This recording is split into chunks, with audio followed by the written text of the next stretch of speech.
السلام علیکم ورحمۃ اللہ وبرکاتہ۔ نحمد و نصلی علی رسولہ الکریم، اما بعد۔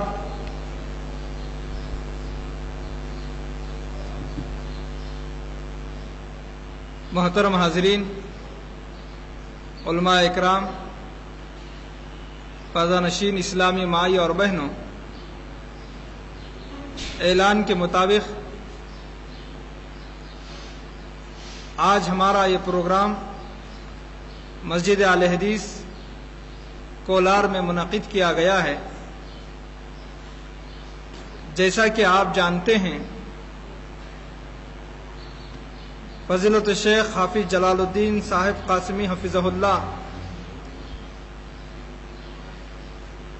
رمضان المبارک 1428 ہجری 2007 کے لیے مسجد فاطمہ گوئن پور بنگلور تشریف لائے ہیں، اور ہر دن بعد نماز تراویح شیخ کے پروگرام مسجد فاطمہ گوئن پور میں سلسلہ وار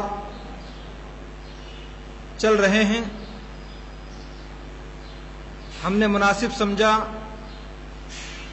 کہ آپ کا پروگرام ریاست کرناٹک کی سلفی مساجد میں بھی منعقد کریں،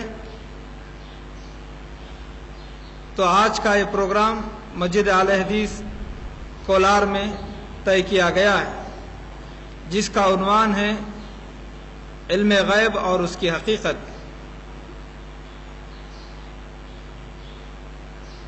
رمضان کے آغاز سے جن عناوین پر شیخ کی سیڈیز جو تیار کی جا رہی ہیں، اس کے تعلق سے مختصر باتیں میں آپ حضرات کے سامنے رکھنا مناسب سمجھتا ہوں۔ شروع رمضان میں عشر اول میں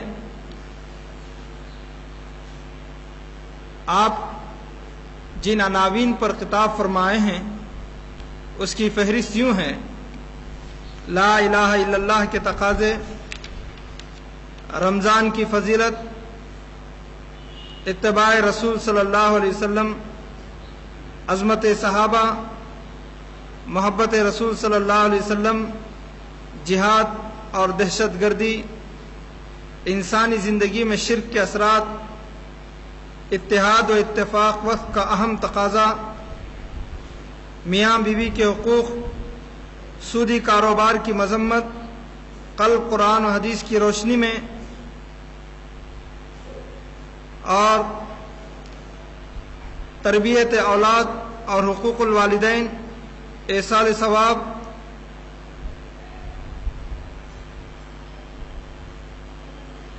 حقیقت صلاۃ، اسلام میں عورت کا مقام۔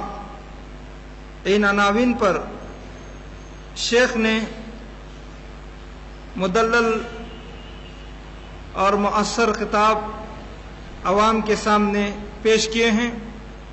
انشاءاللہ العزیز یہ ساری سیڈیز بعد رمضان آپ حضرات کے سامنے پیش کی جائیں گی، اور اس کے علاوہ جو عناوین ابھی ہمارے سامنے ہیں، وہ شان عمر فاروق اور ان کی فقاہت، رؤیت ہلال ایک تحقیقی جائزہ، فرقہ پرستی اور اسلام، سماجی برائیاں، اسلامی نظام زکوٰۃ، ائمہ اربعہ کی خدمات، ماخذ شریعہ کتنے ہیں، دعوت و تبلیغ کیسے، لیلۃ القدر کی فضیلت اور اس کا طریقہ، عذاب قبر سے نجات، عمارت شریعہ کی شرعی حیثیت، فکر آخرت، اشراط الساعہ یعنی قیامت کی نشانیاں، جماعت المسلمین کی حقیقت، صفات مومن، حجاب، انکار حدیث کا فتنہ اور رد قادیانیت۔ یہ عناوین پر انشاءاللہ اس کے بعد آنے والے دنوں میں شیخ کے بیانات ہوں گے۔ آج کا ہمارا موضوع اس مسجد کے اندر علم غیب اور اس کی حقیقت ہے۔ محترم حضرات، جیسا کہ آپ جانتے ہیں کہ جمعیت علماء اہل حدیث جو آج سے 3 سال قبل شہر بنگلور مسجد فاطمہ گوئن پور کو مرکز بنا کر دعوت و تبلیغ کے اس کاج کو آگے بڑھانے کے لیے قائم کی گئی تھی، اللہ کا فضل و کرم ہے کہ اس کے اثرات کم دنوں کے اندر عوام الناس کے سامنے واضح ہو چکے ہیں۔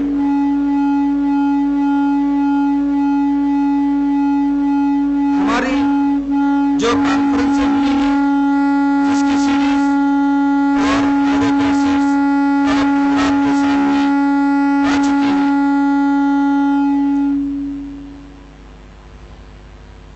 جن موضوعات پر ہم نے کانفرنسیں منعقد کی ہیں وہ بہت ہی اہم اور اسلام کی سچی تعلیمات پر ان موضوعات کو ہم نے طے کیا ہے۔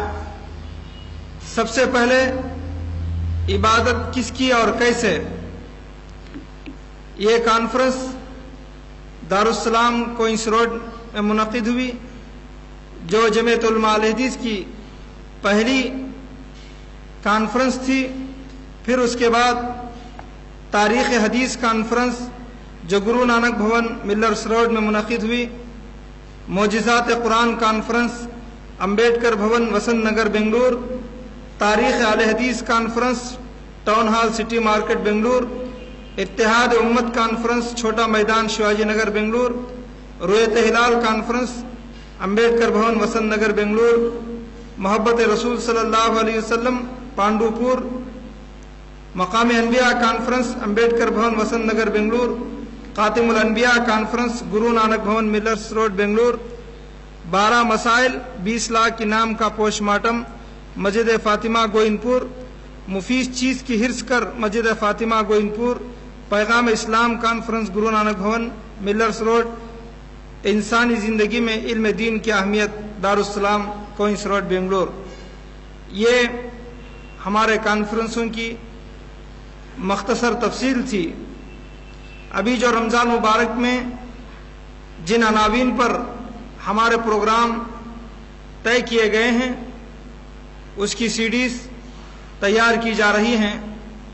میں ان تمام خواہش مند احباب سے گزارش کرتا ہوں کہ آپ حضرات ان سیڈیز کو لے کر دعوت و تبلیغ کے نقطہ نظر سے اپنے دوستوں اور اپنے رشتہ داروں اور اپنے اقرباء اور متعلقین کے پاس پہنچائیں تاکہ دعوت کا ایک کام اور اس کا سلسلہ شروع ہو سکے، اور اس کی سیڈیز انشاءاللہ بعد رمضان دستیاب ہوں گی۔ آپ ان نمبروں پر رابطہ کر سکتے ہیں: 9448172446، 9844366109، 9845590332، 9342826557۔ یہ فون نمبرز ہیں جس پر آپ رابطہ کر کے ہم سے سیڈیز حاصل کی جا سکتی ہیں۔ یہ مختصر سی باتیں تھیں جو میں نے آپ حضرات کے سامنے رکھی ہیں۔ اللہ رب العالمین سے دعا ہے کہ اللہ رب العالمین ہمارے ہر کام کے اندر اخلاص للہ عطا فرمائیں۔ آمین وآخر دعوانا ان الحمدللہ رب العالمین۔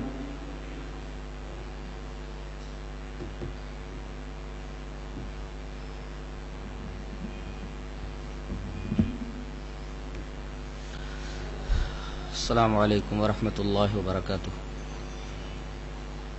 ان الحمد للہ نحمده ونستعینه ونستغفره ونعوذ باللہ من شرور انفسنا ومن سیئات اعمالنا، من يهده اللہ فلا مضل له ومن يضلل فلا هادی له، واشهد ان لا الہ الا اللہ وحدہ لا شریک له، واشهد ان محمدا عبده ورسوله، اما بعد۔ يا أيها الذين آمنوا اتقوا الله حق تقاته ولا تموتن إلا وأنتم مسلمون يا أيها الناس اتقوا ربكم الذي خلقكم من نفس واحدة وخلق منها زوجها وبث منهما رجالا كثيرا ونساء واتقوا الله الذي تساءلون به والأرحام إن الله كان عليكم رقيبا يا أيها الذين آمنوا اتقوا الله وقولوا قولا سديدا يصلح لكم أعمالكم ويغفر لكم ذنوبكم ومن يطع الله ورسوله فقد فاز فوزا عظيما من ارتضى من رسول فإنه يسلك من بين يديه ومن خلفه رصدا ليعلم أن قد أبلغوا رسالات ربهم وأحاط بما لديهم وأحصى كل شيء عددا.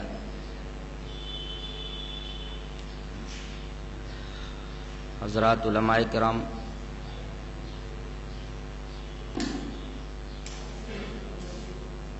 محترم بزرگوں، نوجوان بھائیوں، پیارے بچوں، پردہ نشین ماں اور بہنوں،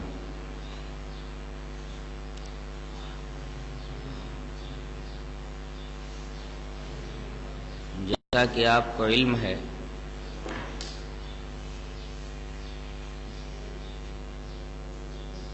کہ آج کا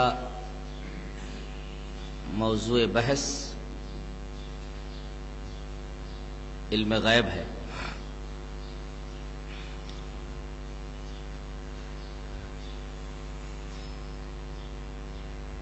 مسئلہ علم غیب توحید الوہیت کا ایک رکن ہے۔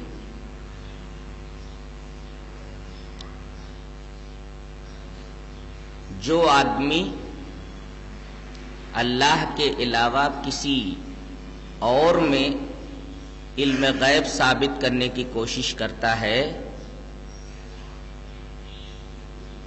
وہ در حقیقت اللہ کے علاوہ اس شخص کو بھی الہ مانتا ہے۔ ایک جگہ اللہ تبارک و تعالی نے ارشاد فرمایا، قُلْ لَا يَعْلَمُ مَنْ فِي السَّمَاوَاتِ وَالْأَرْضِ الْغَيْبَ إِلَّا اللَّهُ وَمَا يَشْعُرُونَ أَيَّانَ يُبْعَثُونَ۔ آپ فرما دیجئے کہ آسمانوں اور زمینوں میں جو ہستیاں بھی ہیں، یہ غیب کا علم نہیں جانتی سوائے اللہ کے۔ اس آیت کریمہ سے دو باتیں معلوم ہوئی۔ ایک بات تو یہ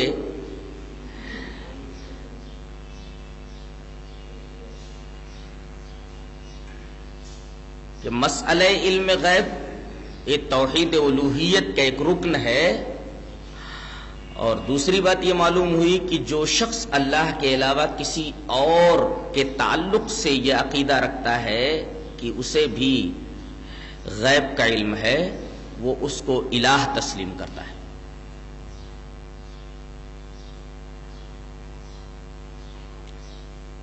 آئیے سب سے پہلے کچھ احادیث آپ کے سامنے میں پیش کر دوں، جس سے یہ واضح ہو جائے گا کہ اللہ کے علاوہ کسی کو غیب کا علم نہیں۔ اور اس کے بعد کچھ واقعات آپ کے سامنے پیش کروں گا، جن واقعات سے یہ معلوم ہوگا کہ اللہ کے علاوہ کسی کو غیب کا علم نہیں۔ پہلی حدیث اس طرح ہے، وعن عائشہ رضی اللہ تعالی عنہا قالت من حدثك ان محمدا رأى ربه فقد كذب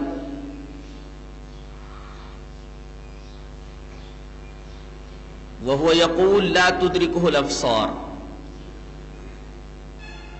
ومن حدثك انه يعلم الغيب فقد كذب وهو يقول لا يعلم الغيب الا الله رواہ البخاری فی کتاب التوحید۔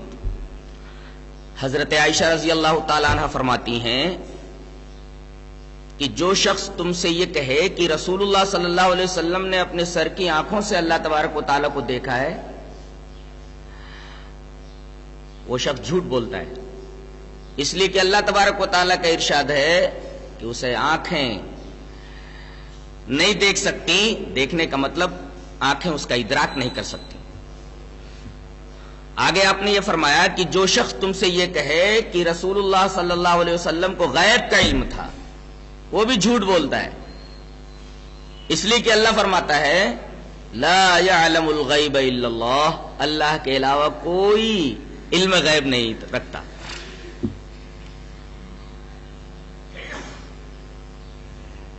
یہ آیت کریمہ صاف طور پر اللہ کے علاوہ کسی اور کے اندر علم غیب کی نفی کرتی ہے۔ دوسری حدیث عن ابن عباس رضی اللہ تعالی عنہما قال مات انسان کان رسول اللہ صلی اللہ علیہ وسلم یعودہ فمات باللیل فدفنوه لیلا فلما اصبح اخبروه فقال ما منعكم ان تعلموني قالوا كان الليل فكرهنا وكان ظلمة ان نشق عليك فاتى قبره فصلى عليه رواه البخاری فی کتاب الجنائز۔ حضرت ابن عباس رضی اللہ تعالیٰ عنہما فرماتے ہیں کہ ایک آدمی جس کی نبی کریم صلی اللہ علیہ وسلم عیادت کرنے کے لیے جایا کرتے تھے، جو بیمار تھا، وہ مر گیا، رات میں مر گیا، اور لوگوں نے رات ہی میں اس کو دفن کر دیا۔ جب صبح ہوئی تو لوگوں نے آپ کو بتلایا کہ وہ آدمی جو بیمار تھا اور جس کی عیادت کے لیے آپ جایا کرتے تھے وہ مر گیا، اور رات میں مرا، رات ہی میں ہم لوگوں نے اس کو دفن کر دیا۔ نبی کریم صلی اللہ علیہ وسلم نے فرمایا ارے تم لوگوں نے مجھے بتایا کیوں نہیں؟ ما منعکم ان تعلمونی، یہ جملہ بتا رہا ہے کہ تم لوگوں نے مجھے اس کے مرنے کی، اس کے تجہیز و تکفین کی خبر کیوں نہیں دی؟ اس جملے سے واضح ہے کہ نبی کو غیب کا علم نہیں تھا۔ اب جب نبی کو غیب کا علم نہیں تو اور لوگوں کے تعلق سے یہ عقیدہ رکھنا کہ ان کو غیب کا علم ہے، سب سے بڑی جہالت، سفاہت اور حماقت ہے۔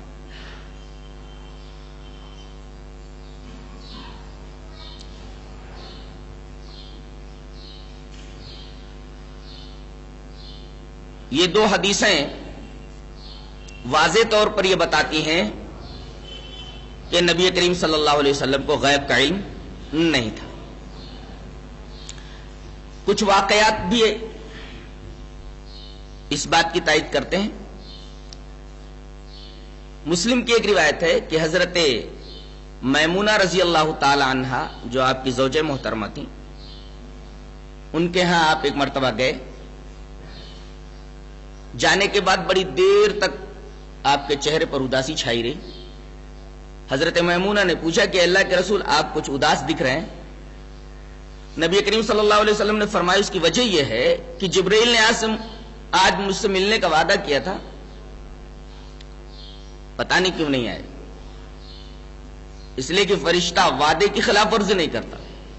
ایسا کیوں ہوا مجھے علم نہیں ہے۔ اس کے بعد اچانک آپ نے دیکھا کہ جس چارپائی پر آپ بیٹھے ہوئے ہیں اس کے نیچے کتے کا ایک پلہ بیٹھا ہوا ہے۔ مسلم شریف کی روایت ہے کہ رسول اللہ صلی اللہ علیہ وسلم نے اس کتے کو باہر نکلوایا اور جہاں کتا بیٹھا ہوا تھا اس پر پانی چھڑکوایا۔ اس کا مطلب ہے کہ جہاں کتا آ جائے، جہاں کتا بیٹھ جائے وہاں پانی چھڑک دینا سنت ہے، وہاں پانی چھڑک دینا چاہیے۔ پانی چھڑکوایا، مسلم کی روایت ہے۔ اور تھوڑی ہی دیر بعد حضرت جبرائیل علیہ السلام تشریف لائے اور انہوں نے یہی وجہ بتائی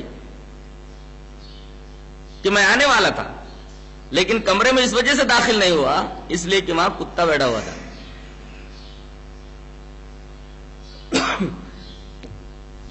اس سے ایک بات تو یہ معلوم ہوئی کہ فرشتے وہاں داخل نہیں ہوتے جہاں کتا رہتا ہے یا جہاں تصویریں رہتی ہیں، ایک روایت کے مطابق۔ اور دوسری بات یہ معلوم ہوئی کہ نبی کو غیب کا علم نہیں ہوتا، اس لیے کہ آپ اداس تھے اس وجہ سے کہ جبرائیل وعدے کے مطابق ان سے ملنے کے لیے نہیں آئے۔ وجہ آپ کی سمجھ میں نہیں آ رہی تھی اور وجہ قریب ہی تھی، کتے کا پلا. اگر آپ کو غیب کا علم ہوتا تو آپ کتے کو فوراً گھر سے باہر نکلواتے اور حضرت جبرائیل جلدی سے ملاقات کے لیے آ جاتے. مسلم کی ایک اور روایت ہے کہ آپ نے کمرے کے اندر ایک کتے کے پلے کو دیکھا تو آپ نے یہ پوچھا. جملہ یہ بتا رہا ہے کہ آپ کو غیب کا علم نہیں تھا. جملہ کیا ہے؟ متا دخل هذا الكلب ها هنا. یہ کتا یہاں کب آ گیا؟ متا مانے کب؟ وین. یہ کتا ادھر کب گھس آیا؟ یہ لفظ کب جو بتاتا ہے آپ کو غیب کا علم نہیں تھا. نہیں تو جسے غیب کا علم ہو وہ یہ نہیں پوچھتا یہ چیز یہاں کب آئی. متا دخل هذا الكلب ها هنا. یہ کتا ادھر کب آیا؟ حضرت عائشہ اس کے جواب میں فرماتی واللہ ما دریت. خدا کی قسم مجھے علم نہیں. اس کا مطلب یہ کہ نبی کو بھی غیب کا علم نہیں ہوتا اور نبی کے بعد صحابہ کرام رضوان اللہ تعالی علیہ مجمعین جو امت کے سب سے اچھے لوگ، سب سے افضل لوگ ہوتے ہیں، سب سے بڑے اولیاء ہوتے ہیں، ان کو بھی غیب کا علم نہیں. ورنہ حضرت عائشہ رضی اللہ تعالیٰ عنہ یہ نہ فرماتی کہ واللہ ما دریت، خدا کی قسم مجھے اس کا علم نہیں. مسلم ہی کی ایک روایت ہے کہ حضرت عائشہ رضی اللہ تعالی عنہا نے کسی عورت سے عاریتن ایک ہار لیا تھا. سفر میں وہ ہار گم ہو گیا. حضرت عائشہ بہت پریشان ہوئی اس لیے کہ وہ ہار مستعار تھا اور اسے واپس کرنا تھا.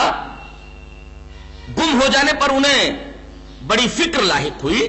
انہوں نے کہا کہ اللہ کے رسول وہ ہار گم ہو گیا اور ہار واپس کرنا ہے. میں تو وہ ہار مستعار لائی تھی.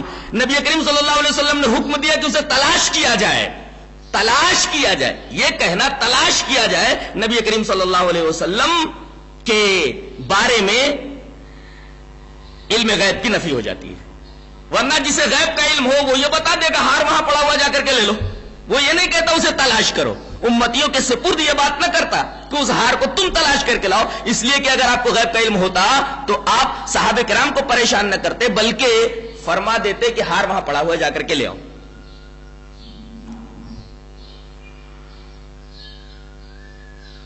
ایک آیت دیکھیے اور اس کی تفسیر ایک حدیث سے کر لیتے ہیں جس سے یہ بات واضح ہو جاتی ہے کہ نبی کریم صلی اللہ علیہ وسلم کو غیب کا علم نہیں تھا. لو كنت اعلم الغیب لاستكثرت من الخير وما مسني السوء. اگر مجھے غیب کا علم ہوتا، غیب کا علم جانتا ہوتا تو میں بہت سے خیر جمع کر لیتا اور مجھے کوئی تکلیف نہیں پہنچتی. اگر مجھے غیب کا علم ہوتا تو میں بہت خیر جمع کر لیتا اور مجھے کوئی تکلیف نہیں پہنچتی. لیکن آپ کو تکلیف پہنچی. کیسے؟ مسلم ہی کی بات ہے کہ جنگ خیبر کے بعد، فتح خیبر کے بعد سلام ابن مشکم کی بیوی زینب نے آپ کی دعوت لی. ایک یہودیہ نے آپ کی دعوت لی. آپ کے ساتھ غالباً حضرت برا ابن معرور رضی اللہ تعالیٰ عنہ بھی ہیں، اس دعوت میں شریک ہیں. اس گوشت کے اندر زہر ملا ہوا تھا. صحابی نے جیسے ہی لقمہ حلق سے نیچے اتارا، زہر اتنا سخت اور تیز تھا کہ حضرت برا ابن معرور وہیں فوت ہو گئے، وہیں شہید ہو گئے. نبی کریم صلی اللہ علیہ وسلم نے تو لقمہ حلق سے نیچے نہیں اتارا لیکن زہر کا اثر بڑا ہی تیز تھا. آپ فرمایا کرتے تھے کہ اس زہر کا اثر کبھی کبھی میرے اوپر ظاہر ہو جاتا ہے اور مرض الموت میں یہ زہر دوبارہ عود کر آیا اور آپ فرماتے تھے کہ مجھے ایسا لگ رہا ہے جیسے میری رگیں اکحل کٹ رہی ہو. سوال یہ ہے کہ آپ کو اس زہر کی وجہ سے تکلیف پہنچی اور قرآن حکیم یہ کہتا ہے کہ اگر میں غیب کا علم جانتا ہوتا تو میں بہت سے خیر جمع کر لیتا اور مجھے کوئی تکلیف نہیں پہنچتی. آپ کو اس تکلیف کا پہنچنا اس بات کی دلیل ہے کہ آپ کو غیب کا علم نہیں تھا.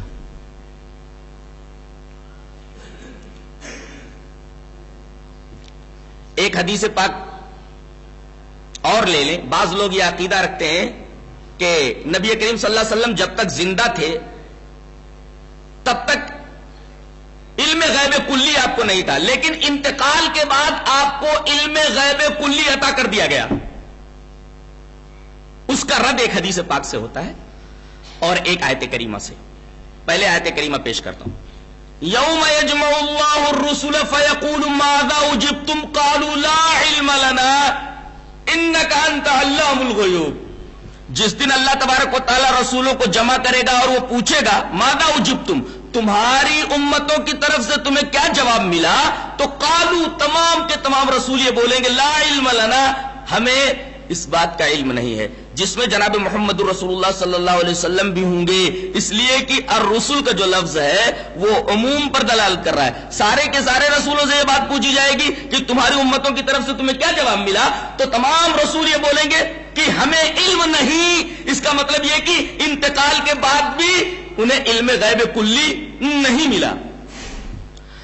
حدیث پاک دیکھیے. وان سہل بن سعد رضی اللہ تعالی عنہ قال قال رسول اللہ صلی اللہ علیہ وسلم انی فارتکم علی الحوض من مر علی شرب ومن شرب لم یظمأ ابدا سیردن علی اقوام اعرفهم ويعرفونني ثم يحال بیني وبینهم فاقول انهم مني فیقال انک لا تدری ما احدثوا بعدک فاقول سحقا سحقا لمن غیر بعدی. رواه البخاری فی کتاب الرقاق. حضرت امام بخاری سے حدیث پاک کو کتاب الرقاق میں لائے.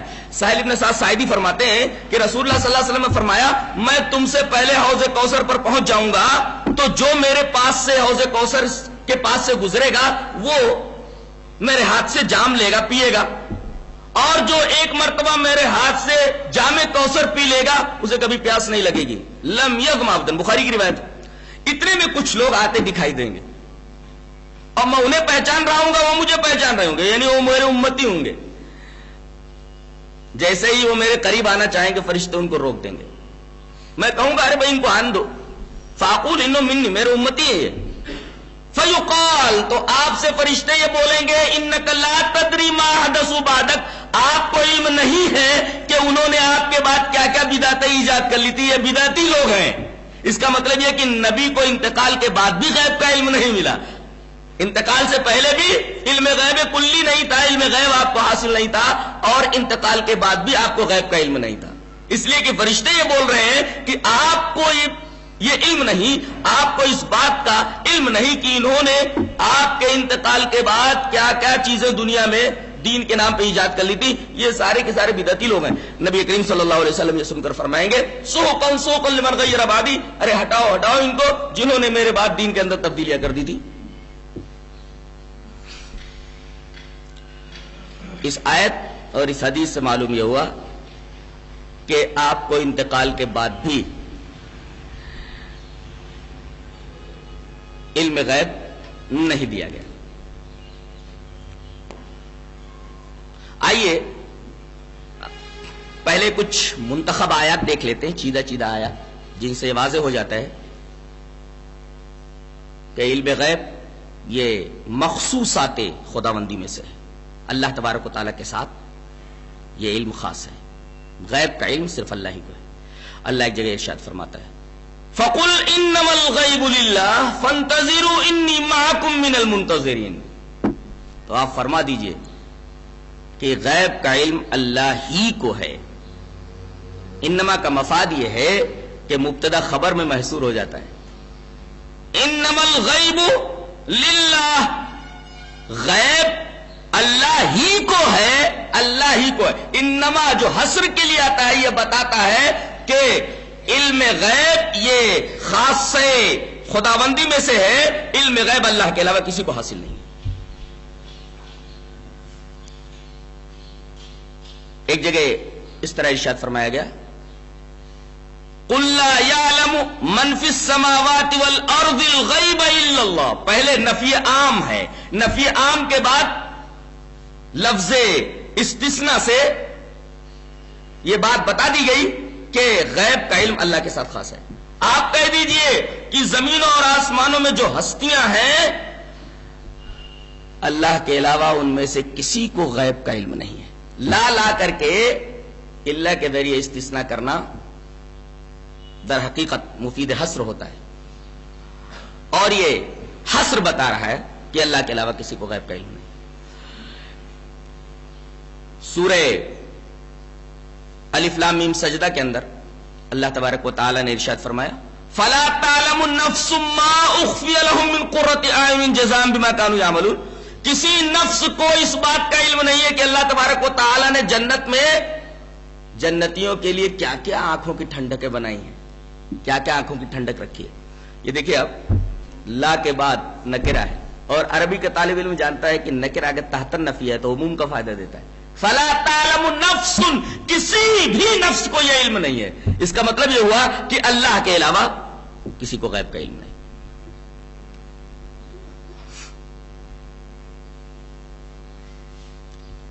ایک جگہ ہی ارشاد فرمایا گیا تلک من انباء الغیب نوحیہا الیک ما کنت تعلمها انت ولا قومک من قبل هذا.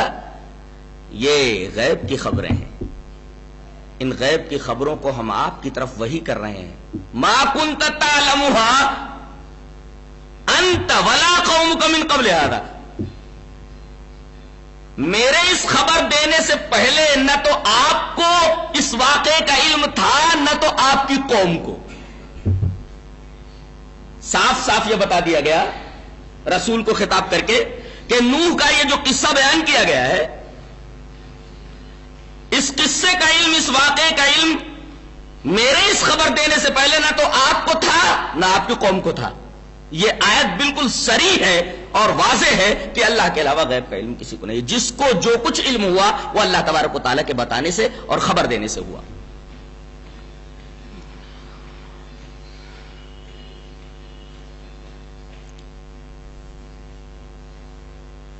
ایک جگہ نوح کی زبان سے کہلوایا گیا قُلْ لَا أَقُولُ لَكُمْ عِنْدِي خَزَائِنُ اللَّهِ وَلَا أَعْلَمُ الْغَيْبَ وَلَا أَقُولُ لَكُمْ إِنِّي مَلَكٌ.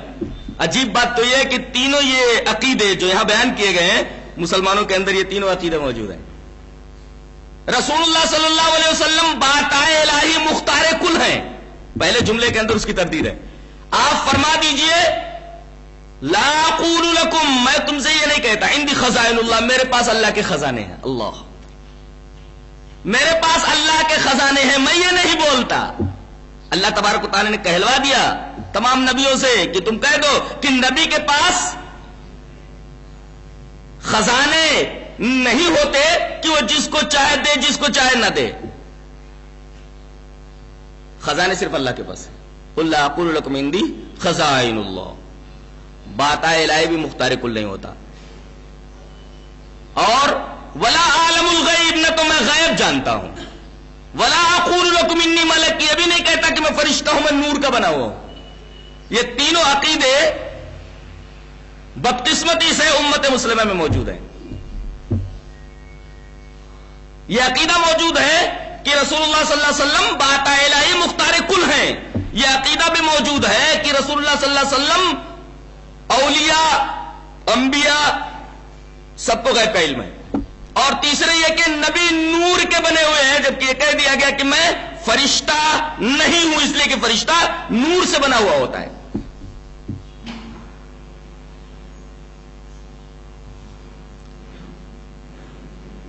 اب آئیے یہ دیکھ لیں کہ مخلوقات میں ایک محترم مخلوق فرشتے، ان کو بھی غیب کا علم نہیں ہے. اللہ تبارک و تعالی نے ارشاد فرمایا وَعَلَّمَ آدَمَ الْأَسْمَاءَ كُلَّهَا ثُمَّ عَرَضَهُمْ عَلَى الْمَلَائِكَةِ فَقَالَ أَنبِئُونِي بِأَسْمَاءِ هَؤُلَاءِ إِن كُنتُمْ صَادِقِينَ قَالُوا سُبْحَانَكَ لَا عِلْمَ لَنَا إِلَّا مَا عَلَّمْتَنَا إِنَّكَ أَنْتَ الْعَلِيمُ الْحَكِيمُ. آدم کو اللہ تبارک و تعالی نے تمام اسماء سکھا دیے، پھر ان اسماء کو فرشتوں کے اوپر پیش کیا اور کہا کہ اگر تم سچے ہو تو ان کے نام بتا دو. انہوں نے اپنی لا علمی کا اظہار کیا، کہا قالوا سبحانک لا علم لنا الا ما علمتنا، اے اللہ ہمیں ان کا علم نہیں ہے، ان چیزوں کے اسماء کا علم نہیں ہے، تو نے تو ہمیں جتنا علم دے دیا ہے بس اتنا علم ہمارے پاس ہے. قالوا سبحانک لا علم لنا الا ما علمتنا.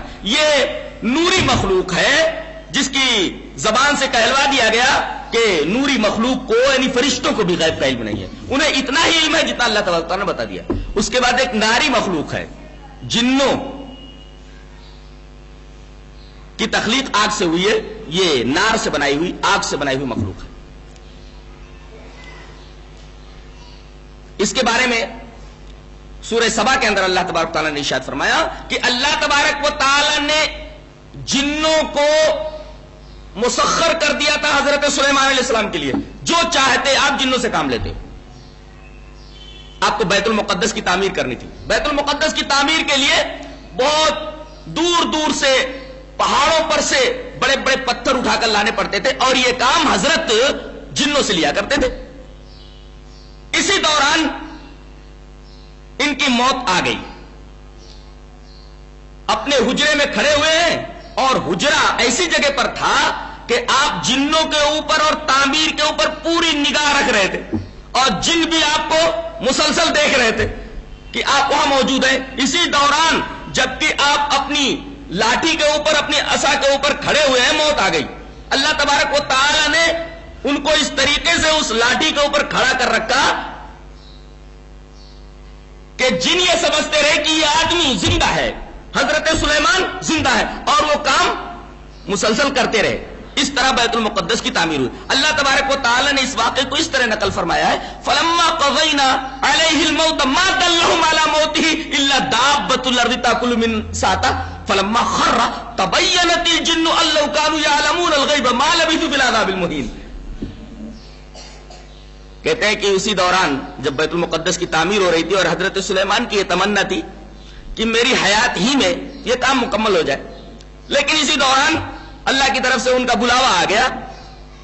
کسی کو ان کی موت کا پتہ نہیں چلا. ما دلهم علی موته، کسی نے ان کی موت نہیں بتلائی کہ یہ مر گئے کہ زندہ ہیں. الا دابۃ الارض تاکل من ساعتہ، وہ کیڑا، اس کیڑے نے بتایا کہ یہ آدمی مر چکا ہے، جو کیڑا برابر ان کی لکڑی کو کھا رہا تھا. جیسے ہی بیت المقدس کی تعمیر مکمل ہوئی، ادھر کیڑے نے نیچے سے پوری لاٹھی کو کھوکھلا کر دیا اور حضرت سلیمان علیہ السلام گر پڑے. فلما خر، جب لاٹھی کمزور ہو گئی، کیڑے نے کھا لیا اور لاٹھی جب گری، لاٹھی کے ساتھ آپ بھی گرے. تبینت الجن، لما کے بعد لما کی جزا آئی ہے، لما شرط کے لیے ہے. فلما خر، جب حضرت سلیمان گرے، تبینت الجن، تب جا کر کے جنوں کو علم ہوا. شرط کے بعد جزا آتی ہے.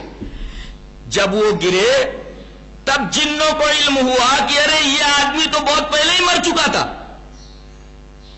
اور افسوس کرنے لگے. اللہ کانوا یعلمون الغیب، کاش کی انہیں غیب کا علم ہوتا تو ما لبثوا فی العذاب المہین، تو اس رسوا کن تکلیف کے اندر وہ نہ ٹھہرتے، بھاگ جاتے کام چھوڑ کر کے. اس کا مطلب یہ کہ جنوں کو غیب کا علم نہیں. جو آدمی یہ دعویٰ کرتا ہے کہ میں نے جنوں کو اپنے قبضے میں کر لیا ہے، اور جن یہ بتا دیتا ہے کہ فلاں چیز کہاں چھپی ہوئی، فلاں چیز کہاں، جھوٹا ہے. اولاً تو یہ معاملہ تسخیر جنات کا، یہ خاص ہے حضرت سلیمان علیہ السلام کے لیے. اللہ تعالیٰ نے جنوں کو مسخر کیا تھا صرف سلیمان علیہ السلام کے لیے. کوئی کاہن، کوئی بابا یہ اگر دعویٰ کرے کہ میرے پاس موکل ہے یعنی جن ہے، میں جو چاہوں کام لے لوں، وہ قرآن کے خلاف بات کر رہا، سب سے بڑا جھوٹا ہے وہ. اور عجیب بات تو یہ کہ یہ لوگ جو دعویٰ کرتے کہ ہمارے پاس جن موکل ہے، یہ اتنے غریب ہوتے ہیں، اتنے چیٹر ہوتے ہیں، شریر اور بدماش ہوتے ہیں کہ ان کی کمائی ٹوٹل حرام کی ہوتی ہے. اگر ان کے پاس اس طریقے کا موکل ہو تو یہ بڑی بڑی بلڈنگیں بنا لے. لیکن ہم یہ دیکھتے ہیں کہ جتنے بابا ہیں، اللہ تبارک و تعالیٰ کا عذاب کچھ ان لوگوں کے اوپر اس طریقے کا ہے کہ سیدھے سے ان کی مالی حالت نظر نہیں آتی. جو بھی بابا ہے دیکھیں اس کی حالت بہت خراب رہتی ہے، بہت خراب حالت میں رہتے ہیں. اگر ان کے پاس جنات ہیں، موکل ہیں، تو یہ موکلوں سے سب کچھ کیوں کرا نہیں لیتے؟ یہ 10 روپے کے اوپر، 50 روپے کے اوپر، 100 روپے کے اوپر تعویذیں کیوں بیچتے ہیں، گنڈے کیوں بیچتے ہیں؟ تو جنوں کی تسخیر یہ صرف اور صرف سلیمان علیہ السلام کے لیے مخصوص ہے. اور دوسری بات یہ معلوم ہے کہ جنوں کو غیب کا علم ہے ہی نہیں. تھوڑے فاصلے کے اوپر جب جن یہ نہیں جان سکتے کہ یہ لکڑی کے اوپر ٹھہرا ہوا انسان مر گیا کہ زندہ ہے، تو وہ اندرونی چیز کے بارے میں کیسے علم رکھ سکتے ہیں کہ فلاں جگہ فلاں چیز چھپی ہوئی ہے، فلاں جگہ فلاں چیز چھپی ہوئی ہے؟ سامنے حضرت سلیمان علیہ السلام مرے کھڑے ہیں لکڑی کے اوپر، یہ برابر کام کر رہے ہیں. ان کو تھوڑے سے فاصلے کے اوپر اس بات کا علم نہیں ہے کہ لکڑی کے اوپر کھڑا ہوا ٹھہرا ہوا یہ شخص زندہ ہے کہ مردہ ہے. کیسے کہا جا سکتا ہے کہ جنوں کو غیب کا علم تھا یا جنوں کو غیب کا علم ہے؟ قرآن حکیم بولتا ہے کہ جس طرح ملائکہ کو، نوری مخلوق کو غیب کا علم نہیں، اسی طریقے سے ناری مخلوق، آگ سے بنائی ہوئی مخلوق یعنی جنوں کو بھی غیب کا علم نہیں ہے. اس بات پر نص صریح موجود ہے. رہا رسولوں کا معاملہ، جو امت کا خلاصہ ہوتے ہیں ان کے بارے میں تو بات معلوم ہو گئی. اللہ تبارک و تعالیٰ نے خود ان کو مامور کر دیا اس بات پر کہ اپنی زبان سے تم بول دو کہ غیب کا علم صرف اللہ کے لیے. فقل، مامور کیا گیا تم بولو. اللہ یہ بھی بول سکتا تھا کہ غیب کا علم کسی کو نہیں، لیکن انبیاء کرام کو حکم دیا کہ تم بولو. مامور کیا گیا، ان کو حکم دیا گیا کہ بولو، اپنے سے علم غیب کی نفی کرو. فقل انما الغیب للہ، بول دو کہ غیب کا علم صرف اللہ کو. تو غیب کا علم نہ تو ملائکہ کو، غیب کا علم نہ تو جنوں کو، غیب کا علم نہ تو انبیاء کرام کو، غیب کا علم نہ تو اولیاء کرام کو. سب سے بڑے اولیاء کون؟ صحابہ کرام. صحابہ کرام کو غیب کا علم نہیں تھا، تو دوسرے لوگوں کو غیب کا علم کیسے ہو سکتا ہے؟ اب آئیے ایک آیت کریمہ دیکھ لیتے ہیں، اس کے بعد میں نے جو خطبہ مسنونہ کے بعد آیت پڑھی ہے اس کی عالمانہ شرح کریں گے. پہلے ایک آیت کریمہ دیکھ لیں. اس آیت کریمہ پر ہم سرسری طور پر گزر جانا چاہ رہے ہیں، حالانکہ اس آیت کریمہ کا ہر ٹکڑا علم غیب کی نفی کرتا ہے. دیکھیے، یسألونک عن الساعۃ ایان مرساہا قل انما علمها عند ربی، یہ پہلا جملہ ہے. قل انما علمها عند ربی. دوسرا جملہ لا یجلیها لوقتها الا هو. تیسرا جملہ ثقلت فی السماوات والارض لا تأتیکم الا بغتہ. یسألونک کأنک حفی عنہا قل انما علمها عند اللہ ولکن اکثر الناس لا یعلمون. پہلا ٹکڑا دیکھیے، یہ لوگ آپ سے قیامت کے بارے میں سوال کرتے ہیں کہ قیامت کب آئے گی. ایان مرساہا، قل آپ کہہ دیجئے انما علمها عند ربی، اس کا علم صرف اور صرف میرے رب کے پاس ہے. یہاں بھی دیکھیں مبتدا خبر میں محصور ہے، اس لیے کہ انما ہے. انما علمها عند ربی، اس کا علم میرے رب ہی کو ہے. یہ ترجمہ ہوا، مبتدا خبر میں محصور ہے. انما کا مفاد یہ ہے کہ مبتدا خبر میں محصور ہو جاتا ہے، یعنی غیب میرے رب ہی کے پاس ہے، غیب کا علم میرے رب کے علاوہ کسی کے پاس نہیں. یہ پہلا ٹکڑا ہے، قل انما علمها عند ربی. اچھا، دوسرا ٹکڑا لا یجلیها لوقتها الا هو، اس کے وقت کو ظاہر نہیں کر سکتا کوئی سوائے اس کے. یہاں لا نفی عموم کے بعد لفظ الا جو کہ استثنائی لفظ ہے وہ استعمال کیا گیا. یہ بھی حصری کا فائدہ دیتا ہے کہ قیامت کا ایگزیکٹ وقت کون ظاہر کرے گا؟ اللہ کے علاوہ کوئی نہیں ظاہر کر سکتا. لا یجلیها لوقتها الا هو. تیسرا ٹکڑا ثقلت فی السماوات والارض، یہ آسمانوں اور زمینوں میں بھاری ہو چکی ہے قیامت. کیا مطلب ہے اس کا؟ یعنی زمین اور آسمان میں جتنی بھی مخلوق ہے یہ متمنی ہے، خواہش رکھ رہی ہے کہ اسے علم ہو جائے کہ قیامت کب آئے گی. یہ تیسرا ٹکڑا بھی بتا رہا ہے کہ جب کائنات کی ہر شے، انبیاء، اولیاء، فرشتے، سب کے سب یہ متمنی ہے، آرزو مند ہے، خواہش مند ہے کہ ہمیں معلوم ہو جائے کہ قیامت کا علم کب ہے. تو خواہش کرنا اس بات کی دلیل ہے، آرزو کرنا اس بات کی دلیل ہے، تمنا کرنا اس بات کی دلیل ہے کہ ان کو غیب کا علم نہیں ہے. یہ تیسرا ٹکڑا بھی بتا رہا ہے کہ اللہ کے علاوہ کسی کو کم سے کم قیامت کے بارے میں جو غیب ہے کسی کو علم نہیں. لا تأتیکم الا بغتہ، وہ آئے گی تو اچانک آئے گی. یہاں بھی دیکھیے لا نفی عموم کے بعد اللہ سے استثناء ہے، یعنی وہ نہیں آئے گی مگر اچانک ہی. اچانک آ جانے کا مطلب کہ اس سے پہلے کسی کو خبر ہی نہیں دی گئی، ورنہ اچانک کا کوئی مطلب ہی نہیں ہوتا. اچانک آ جائے گی یعنی کسی کو علم ہوگا ہی نہیں، اچانک آ جائے گی. یہ ٹکڑا بھی بتا رہا ہے کہ غیب کا علم اللہ کے علاوہ کسی کو نہیں، خاص طور سے علم الساعہ، قیامت کے وقوع کا علم. لا تأتیکم الا بغتہ یسألونک کأنک حفی عنہا. اللہ فرما رہا ہے یہ آپ سے قیامت کے بارے میں ایسا پوچھ رہے ہیں کأنک حفی عنہا، گویا کہ آپ اس کے عالم ہیں. حفی عنہا عالم بہا، وہ آپ سے ایسا سوال کر رہے ہیں قیامت کے بارے میں جیسے آپ کو اس کا علم ہو.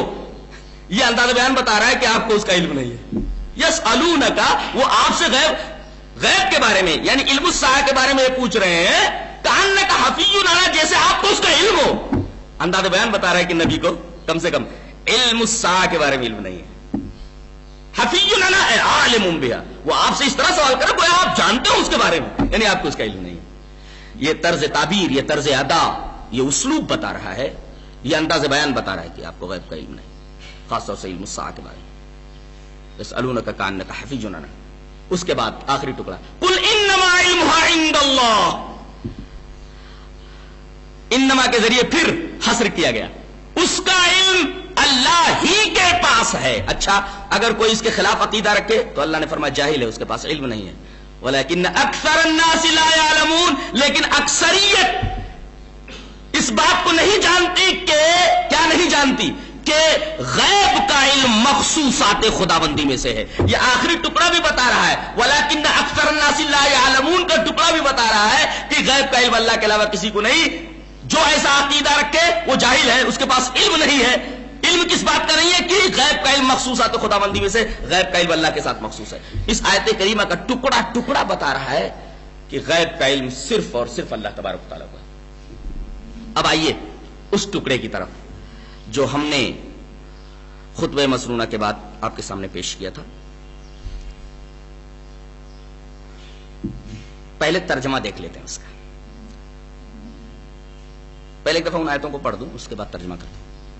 عالم الغیب فلا یظہر علی غیبہ احدا الا من ارتضی من رسول فإنه يسلك من بین یدیہ ومن خلفہ رصدا لیعلم ان قد ابلغوا رسالات ربہم واحاط بما لدیہم واحصى كل شیء عددا. عالم الغیب ہے، وہ نہیں ظاہر کرتا ہے اپنے غیب پر کسی کو مگر جس رسول سے راضی ہو جائے. فَإِنَّهُ يَسْلُكُ مِن بَيْنِ يَدَيْهِ وَمِن خَلْفِهِ رَصَدًا. اور اس اظہار کے وقت، غیب کے ظاہر کرنے کے وقت اس کے آگے پیچھے ایک نگراں چلتا رہتا ہے. اس کے اندر نہ تو کوئی چیز ڈال سکتا ہے نہ اس سے کوئی چیز لے سکتا ہے. ایک نگراں چلتا ہے آگے پیچھے. لیعلم قد ابلغوا، تاکہ اللہ یہ واضح کر دے. لیعلم کا مطلب اللہ جان لے، لیعلم اللہ واضح کر دے، تاکہ اللہ واضح کر دے ان قد ابلغوا رسالات ربہم، کہ انہوں نے اپنے رب کے پیغامات پہنچا دیے. یا ٹھہر کر ایک نقطہ ذہن میں رکھ لیں. رسول دو طریقے کا ہوتا ہے، ایک رسول ملکی اور ایک رسول انسی. جو رسول ہوتا ہے انسانی، ایک فرشتہ ہوتا ہے اس کو رسول بولا جاتا ہے. رسول مانے پیغام لے جانے والا. تو حضرت جبرائیل بھی رسول ہیں، پیغام لے جا رہے ہیں لوح محفوظ سے اللہ کی طرف سے رسول اللہ صلی اللہ علیہ وسلم تو قاصد ہوئے، رسول ہوئے. تو ترجمہ کیا کریں گے؟ لیعلم قد ابلغوا رسالات ربہم، کی رسول ملکی نے رسول بشری کے پاس اور رسول بشری نے پوری انسانیت کے پاس یہ پیغامات پہنچا دیے. لیعلم قد ابلغوا رسالات ربہم، رسول ملکی نے یعنی فرشتے نے رسول بشری تک پیغام پہنچایا اور رسول بشری نے اپنی امت تک یہ پیغامات پہنچا دیے. یہ مطلب ہے ابلغوا کے اندر جو ہم کی ضمیر ہے. لیعلم ان قد ابلغوا رسالات ربہم واحاط بما لدیہم، اور ان کے پاس جو کچھ ہے، جو بھی علم ہے، اللہ کو ان کے علم کا احاطہ ہے. واحصى كل شيء عددا، اور اللہ تبارک و تعالی نے ہر چیز کو گن گن کر کے، چن چن کر کے احصا کر لیا، اس کا جمع کر لیا ہے، اسٹور کر لیا ہے. اس مقام پر کچھ بنیادی باتیں سمجھ لیتے، اس کے بعد آگے بڑھتے ہیں. دیکھیے، ایک ہے عالم غیب، ایک ہے عالم شہادہ. جیسے اللہ تبارک تعالیٰ کے بارے میں کیا کہا جاتا ہے؟ عالم الغیب والشہادہ، سورہ حشر میں.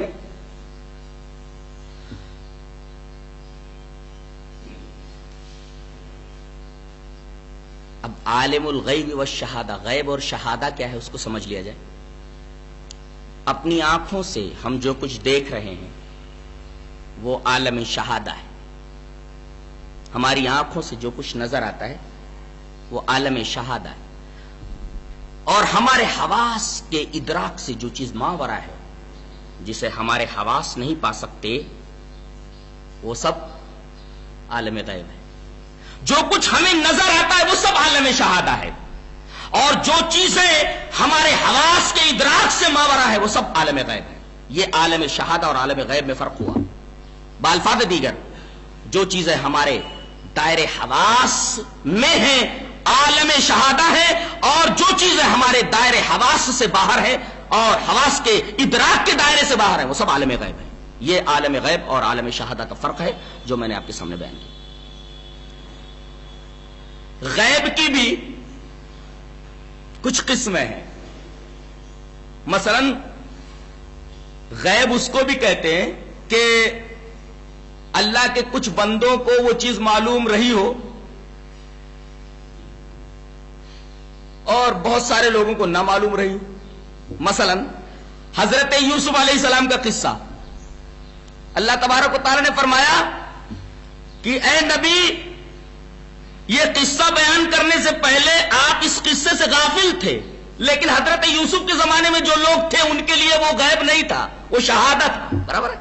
اس لیے کہ حضرت یوسف علیہ السلام کی پوری زندگی جن لوگوں نے دیکھی ہے، یہ پورا کا پورا قصہ ان کے لیے شہادت ہے، لیکن ہمارے لیے غیب ہے۔ وہ ایک غیب اس کو بولتے ہیں، غیب کی ایک قسم یہ ہے کہ کچھ لوگوں کو اس کا علم تھا، لیکن بعد میں آنے والے لوگوں کو اس کا علم نہیں ہوا، تو بعد میں آنے والے لوگوں کے لیے وہ چیز غیب ہے، لیکن جو اس وقت موجود تھے ان کے لیے وہ شہادت ہے۔ غیب کی ایک قسم تو یہ، اور غیب کی ایک قسم یہ ہے کہ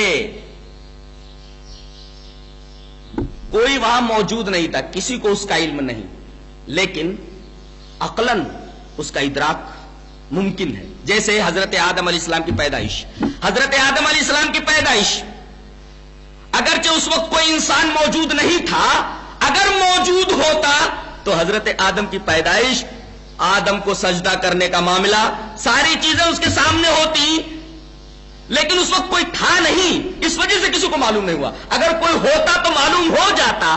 غیب کی یہ دوسری قسم ہے، اور غیب کی تیسری قسم ہے جو ہمارے دائرے حواس سے باہر ہو، یعنی جیسے جنت، جہنم، جن، ملائکہ، جنت، دوزخ، یہ ساری کی ساری چیزیں، یہ غیب کی تیسری قسم ہے۔ یہ غیب کی تینوں قسمیں ذہن میں رکھے، اس کے بعد پھر ہم آگے بڑھتے ہیں۔ غیب کی ان قسموں کو ذہن نشین کرنے کے بعد آئیے علم کے ذرائع پہلے معلوم کر لیتے ہیں۔ جہاں تک میری معلومات ہے، علم کے 4 ذرائع ہیں۔ پہلا ذریعہ وحی ہے، اللہ تبارک و تعالی کے حکم سے فرشتہ رسول کو آ کر بتاتا ہے۔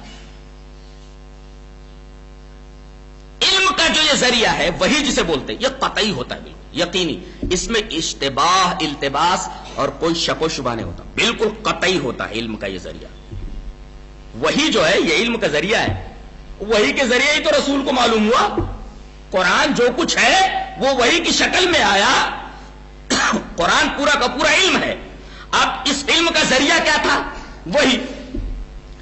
وہی جو علم کا ذریعہ ہے، یہ ذریعہ بالکل قطعی اور یقینی ہوتا ہے، اس میں اشتباہ اور التباس نہیں ہوتا، بالکل یقینی ہوتا ہے۔ اچھا، علم کا ایک ذریعہ ہوتا ہے ظنی، جیسے نجومی لوگ بتا دیتے ہیں تاروں کو دیکھ کر کے، جفار بتا دیتا ہے جو جفر کا علم رکھتا ہے، رمال بتا دیتا ہے جس کے پاس علم رمل ہوتا ہے، طبیب جسے علم طب کا شعور ہوتا ہے وہ بتا دیتا ہے۔ تو ڈاکٹر جو بتا دیتا ہے، نجومی جو بتا دیتا ہے، جفار جو بتا دیتا ہے، رمال جو بتا دیتا ہے، کاہن جو بتا دیتا ہے، بابا جو بتا دیتا ہے، ان کے ذریعے جو علم ہے، یا جن ذرائع سے یہ بتاتے ہیں، وہ ذریعے علم ظنی ہوتا ہے، اس لیے کہ اس کے قواعد ہوتے ہیں، یہ فن ہے اور فن کے قواعد ہیں، ان قواعد کے ذریعے وہ علم حاصل کرتے ہیں، اور یہ قاعدے سب کے سب ظنی ہے، اور ظنی ذریعے علم سے جو چیز حاصل ہوگا وہ علم بھی ظنی ہوگا، اس میں اشتباہ و التباس ہوتا ہے، اشتباہ اور التباس ہوتا ہے، کچھ کبھی صحیح ہو جاتا ہے، کبھی غلط ہو جاتا ہے۔ جیسے موسمی پیشین گوئی کرنے والے یہ بتاتے ہیں کہ فلاں دن کو اتنے بجے سے لے کر اتنے بجے تک زبردست بارش ہوگی، بارش کی مقدار بھی بتا دیتے ہیں وہ، تو موسمی پیشین گوئی کرنے والے غیب کا علم نہیں رکھتے، وہ عالم الغیب نہیں ہے، انہیں غیب دا نہیں کہہ سکتے۔ ان کی مثال اس طرح ہے جیسے آدمی اپنی بلڈنگ آدمی اپنے گھر کے کھڑکی کے پاس کھڑا ہوا ہے، اچانک اس کی نظر پڑتی ہے کہ پوسٹ مین آ رہا ہے فاصلے پر، گھر والوں سے کہتا ہے پوسٹ مین آ رہا ہے 5 منٹ پہ پہنچ جائے گا. تو یہ 5 منٹ جو وہ کہہ رہا ہے کہ 5 منٹ پہ پہنچ جائے گا، یہ اس کا اندازہ ہے. ہو سکتا ہے 10 منٹ بھی ہو جائے، اسے چوٹ لگ جائے، وہاں بیٹھ جائے. اس کا اندازہ یہ ہے کہ 5 منٹ میں پوسٹ مین آ جائے گا. پوسٹ مین کو اس نے آتے ہوئے دیکھا ہے تو یہ کہہ دیا کہ 5 منٹ میں آ جائے گا. ایسے علم کو غیب کا علم نہیں بولتے. اسی طریقے سے دوربین کے ذریعے کسی نے فاصلے کے اوپر کسی کار کو آتے ہوئے دیکھا تو کہتا ہے کہ اگرچہ تم لوگوں کو نظر نہیں آ رہا ہے لیکن میں نے دوربین سے دیکھ لیا ہے کہ کافی فاصلے سے ایک کار آ رہی ہے. تو یہ کار کا جو علم ہے وہ دوربین کے ذریعے ہے، آلے کے ذریعے ہے. اس کو بھی غیب کا علم نہیں کہہ سکتے. رہا معاملہ اولیاء کے کشف کا، کہتے ہیں کشف کے ذریعے علم ہو جاتا ہے. تو جاننا چاہیے کہ کشف جو ہے علم ہے ہی نہیں، کشف کو علم کہیں گے ہی نہیں. کیسے؟ جیسے کسوف کے معاملے میں سورج گرہن کا معاملہ تھا، رسول اللہ صلی اللہ علیہ وسلم نے سورج گرہن کی نماز پڑھائی. جب سورج پر گرہن ہو جاتا ہے تو اس کے لیے سنت کیا ہے؟ 2 رکعت نماز پڑھی جائے. اس کو گرہن کی نماز بولتے، صلاۃ کسوف کہتے ہیں. نبی کریم صلی اللہ علیہ وسلم نے سورج گرہن ہونے کے بعد جب صلاۃ کسوف پڑھانی شروع کی تو اچانک آپ پیچھے ہٹے گھبرا کر کے، جیسے کوئی خوفناک چیز سے بھاگتا ہو، اور تھوڑی دیر کے بعد آپ لپکے جیسے کوئی چیز لینا چاہ رہے ہو، اور پھر آپ نے ہاتھ نیچے کر لیے. نماز کے ختم ہونے کے بعد صحابہ کرام نے آپ سے یہ پوچھا کہ اللہ کے رسول آپ نے خلاف معمول اس طریقے کی حرکتیں کی، وجہ کیا ہے؟ رسول اللہ صلی اللہ علیہ وسلم نے فرمایا اس دیوار کے اوپر مجھے جہنم دکھائی گئی. اللہ اکبر! یہ اسکرین ہے. کون سی نئی چیز ایجاد کر لی ہے لوگوں نے ٹی وی کے نام پر؟ اس کا تصور 1400 سال پہلے ہمارے نبی نے دے دیا تھا. جہنم کہاں ہے اس کی تصویر دیوار کے اوپر دکھا دی گئی، اسکرین کے اوپر دکھا دی گئی کہ براڈ کاسٹنگ کہیں سے ہوتی ہے، فلم کہیں چلائی جاتی ہے اور دکھا دی جاتی ہے کہیں. اسی طریقے سے اللہ تبارک و تعالیٰ نے اپنے رسول کو مسجد کی دیوار کے اوپر جنت اور جہنم کا مشاہدہ کرا دیا. جنت اور جہنم کتنے فاصلے کے اوپر ہے، لیکن صلاۃ کسوف کے موقع پر جب آپ سورج گرہن کی نماز پڑھا رہے دیوار کے اوپر آپ نے جہنم کو بھی دیکھا، جہنم کو بھی مشاہدہ کیا اور جنت کا بھی مشاہدہ فرمایا. جب جہنم کو آپ نے دیکھا، اٹھتی ہوئی لپٹیں دیکھی آگ کی، تو آپ گھبرا کر کے پیچھے ہٹے. آپ نے بتایا کہ جہنم کی لپٹیں جو اٹھ رہی تھی جہنم میں آگ کی، میں ان کو دیکھ کر کے گھبرا گیا اور پیچھے ہٹا. اور جو میں نے ہاتھ بڑھایا لینے کے لیے، کچھ در حقیقت جنت مجھے دکھائی گئی اس دیوار کے اوپر. میں نے دیکھا کہ جنت کی دیواروں کے باہر کھجور کے گچھے لٹکے ہوئے ہیں. میں نے چاہا کہ ان گچھوں کو لے لوں. اللہ اکبر! تو جنت بھی دکھائی گئی اس دیوار کے اوپر اور جہنم بھی دکھائی گئی اس دیوار کے اوپر.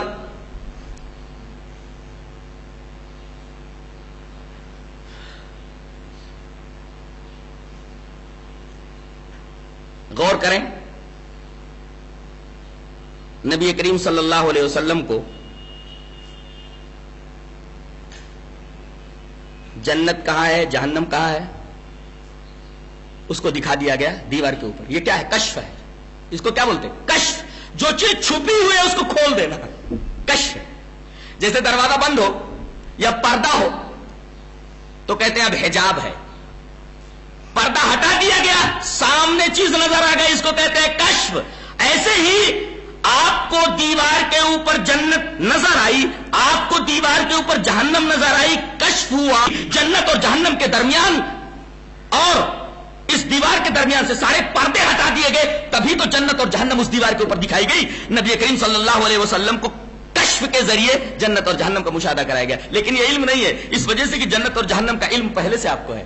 کشف الگ ہے، علم الگ ہے. اس لیے کہ اللہ تبارک و تعالیٰ نے اپنے رسول کو جنت اور جہنم کا علم پہلے سے دے دیا تھا. یہ کشف ہے، کشف کو علم نہیں کہتے، اس لیے کہ علم پہلے ہوتا ہے، کشف بعد میں ہوتا ہے. تو کشف کو علم کیسے کہا جا سکتا ہے؟ آپ کو اس کشف سے پہلے ہی جنت اور جہنم کا علم تھا، تو کشف کو علم کیسے کہہ سکتے ہیں؟ لہذا اولیاء کو جو کشف ہوتا ہے وہ کشف ظنی ہوتا ہے. جب تک اس کو قرآن و حدیث کے معیار پر کس کر کے نہ دیکھ لیا جائے تب تک اسے حجت نہیں مانا جا سکتا. کسی ولی کا کشف حجت نہیں ہے کہ مجھے یہ چیز نظر آ گئی، میں نے نبی کو دیکھا، نبی نے مجھ سے یہ کہا. اگر خواب میں کوئی آدمی دیکھتا ہے یا نبی کو دیکھتا ہے یا کوئی ایسی خرق عادت چیز دیکھتا ہے تو وہ چیزیں اس کے لیے ہمارے لیے حجت نہیں ہے، بلکہ ان چیزوں کو، کشف کو اور القاء کو، ان تمام چیزوں حواس خمسہ باطنہ کے ذریعے علم حاصل کرنا. اندر جو حواس ہے نا، فکر، حدث، وجدان، قوت مفکرہ، آدمی سوچتا ہے، سوچ کے ذریعے اندر ہے نا، اندر وہ 5 سینسز اندر ہے، 5 سینسز اندر ہے، ان کو حواس خمسہ باطنہ بولتے ہیں. یعنی سوچنے کی صلاحیت، غور کرنے کی صلاحیت، وجدان کی صلاحیت. تو اندرونی جو صلاحیتیں ہیں ان کے ذریعے اگر کوئی آدمی علم حاصل کرتا ہے تو یہ علم غیب نہیں. کیوں؟ اس لیے کہ اگر علم غیب اسے اندر ملتا تو وہ دماغ سوزی کیوں کرتا؟ دماغ سوزی کرنا اس بات کی دلیل ہے کہ وہ چیز اندر نہیں ہے بلکہ باہر سے اس کو لا رہا ہے سوچ و فکر کے ذریعے.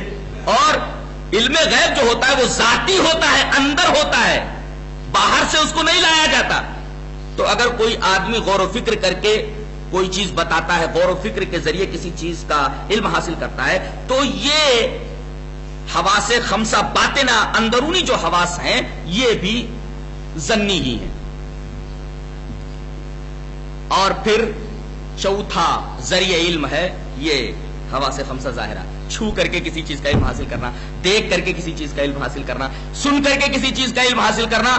یہ ساری چیزیں بھی غیب نہیں ہے، اس لیے کہ آپ نے آنکھوں سے علم حاصل کیا ہے، کانوں سے علم حاصل کیا ہے، چھو کر کے علم حاصل کیا ہے.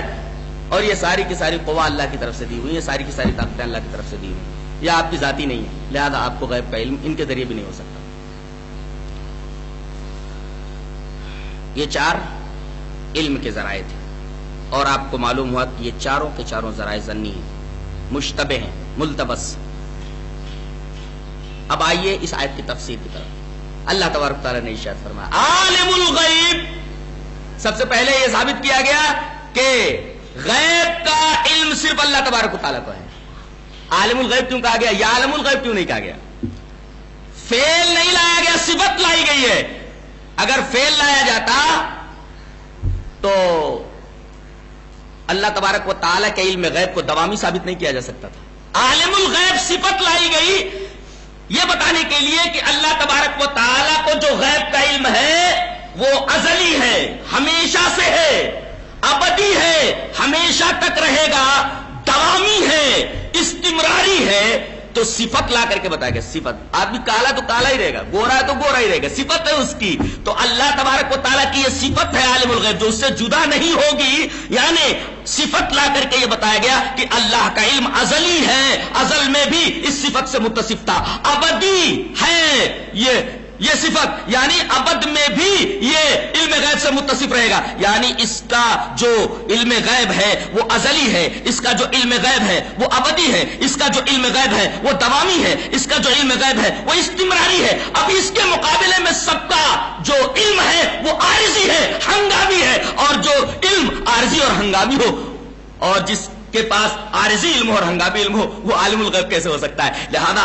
لفظ عالم الغیب یا عالم الغیب کی ترکیب نے بتا دیا کہ اللہ کے علاوہ کسی کو غیب کا علم نہیں ہے، اس لیے کہ علم غیب اس کی صفت ذاتی ہے. بقیہ جن لوگوں کو کوئی علم ہوتا ہے وہ سب کی سب ہنگامی اور عارضی ہے، پہلے نہیں تھا بعد میں ملا. جیسے کہ اللہ تبارک تعالیٰ نے فرمایا واللہ اخرجکم من بطون امہاتکم لا تعلمون شیئا. اللہ تبارک و تعالیٰ نے تم کو تمہاری ماؤں کے پیٹوں سے نکالا، تم ایک چیز نہیں جانتے تھے. اس کا مطلب یہ کہ انسان جب پیدا ہوتا ہے تو نالج لے کر نہیں آتا، علم لے کر کے نہیں آتا. جب علم لے کر نہیں آیا اس کا مطلب یہ ہوا کہ اسے علم بعد میں ملا، پہلے سے وہ عالم نہیں تھا. اللہ ہمیشہ سے علم غیب کے ساتھ متصف ہے. آدمی جب پیدا ہوتا ہے تو علم لے کر نہیں آتا، اس کا مطلب اس کا علم عارضی ہے، ہنگامی ہے، وقتی ہے. اس کی ابتدا بھی جہل ہے اور اس کی انتہا بھی جہل ہے. ابتدا بتایا گیا لا تعلمون شیئا، پیدا ہوتے وقت اس کو علم نہیں ہوتا. اور لکی لا یعلم من بعد علم شیئا، علم کے بعد پھر وہ جو ہے جاہل ہو جاتا ہے، جو بوڑھا ہو جاتا ہے تو اس کا علم جو ہے ضائع ہو جاتا ہے. تو اس کی ابتدا بھی جہل ہے اور اس کی انتہا بھی جہل ہے. بیچ بیچ میں اسے تھوڑا سا علم مل جاتا ہے. تو ایسا علم رکھنے والا بھلا عالم الغیب کیسے ہو سکتا ہے؟ تو عالم الغیب لا کر کے یہ بات بتائی گئی. اچھا، دوسروں کو جو علم ہوتا ہے وہ کیسا ہوتا ہے؟ اسے لا یظہرو سے فلا یظہرو، وہ نہیں ظاہر کرتا ہے، جس کا مطلب یہ کہ علم غیب جس کی صفت ذاتی وہ وہی ظاہر کرے گا. یعنی جو خود غیب کا علم رکھتا ہو وہی غیب کی اطلاع دے سکتا ہے اور غیب کا اظہار کر سکتا ہے. جس کے پاس غیب کا علم ہو ہی نہ، وہ غیب کا اظہار کیسے کرے گا؟ غیب کا اظہار کرنے کے لیے، غیب کی اطلاع دینے کے لیے عالم الغیب ہونا ضروری ہے. لہذا اللہ تبارک و تعالیٰ ہی غیب کو ظاہر کرتا ہے، لہذا وہی عالم الغیب ہے. یہ دوسرا ٹکڑا بھی بتا رہا ہے کہ اللہ ہی عالم الغیب ہے، اس لیے کہ غیب کو ظاہر کون کر سکتا ہے؟ جو عالم الغیب ہو. دوسرا ٹکڑا بھی بتا رہا ہے کہ چونکہ اللہ ہی غیب کو ظاہر کرتا ہے لہذا وہی عالم الغیب ہے. دوسرا ٹکڑا بھی بتا رہا ہے کہ اللہ تبارک و تعالیٰ ہی عالم الغیب ہے. اچھا، کوئی آدمی یہ شبہ پیش کر سکتا ہے کہ چلو انبیاء کرام کو تو جو کچھ علم ملا جیسے قرآن کی شکل میں، تو اتنا علم تو غیب کا علم ہو گیا نا، لہذا عالم الغیب کہا جا سکتا ہے. یہ شبہ ہے کہ نہیں؟ ارے بھائی، نبی کو عالم الغیب کہا جا سکتا ہے. کیوں؟ اللہ تعالیٰ نے بہت ساری باتیں بتائی نا آپ کو. قرآن پورا علم ہے، احادیث علم ہے، یہ ساری باتیں اللہ تبارک و تعالیٰ نے نبی کو بتا دی. نبی کو یہ ساری باتیں معلوم ہو گئی، تو اتنی باتوں میں تو عالم الغیب ہے نا نبی. اللہ تبارک و تعالیٰ نے فلا یظہرو کہہ کر کے یہ شبہ دور کیا ہے کہ ہم نے نبی کے اوپر اپنے علم کا اظہار کیا ہے، دیا نہیں ہے. دینے کا مطلب یہ ہے کہ میں یہ چشمہ عطا کر رہا ہوں، دے رہا ہوں، اب یہ میرے پاس نہیں ہے. اور اظہار کا مطلب یہ ہے جیسے میں نے ابھی علم آپ کے اوپر ظاہر کر دیا، تو کیا میرے پاس سے وہ علم ختم ہو گیا؟ نہیں، وہ علم میرے پاس ہی ہے، میرے پاس رہتے ہوئے آپ کے اوپر منکشف کر دیا میں نے.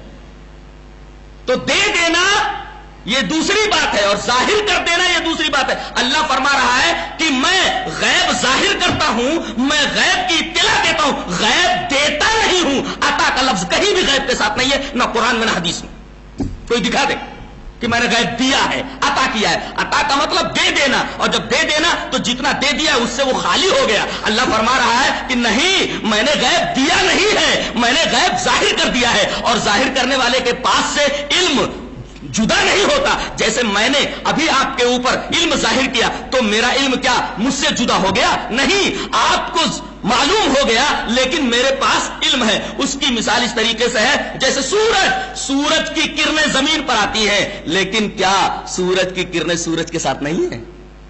سورج ان کرنوں سے خالی ہو گیا؟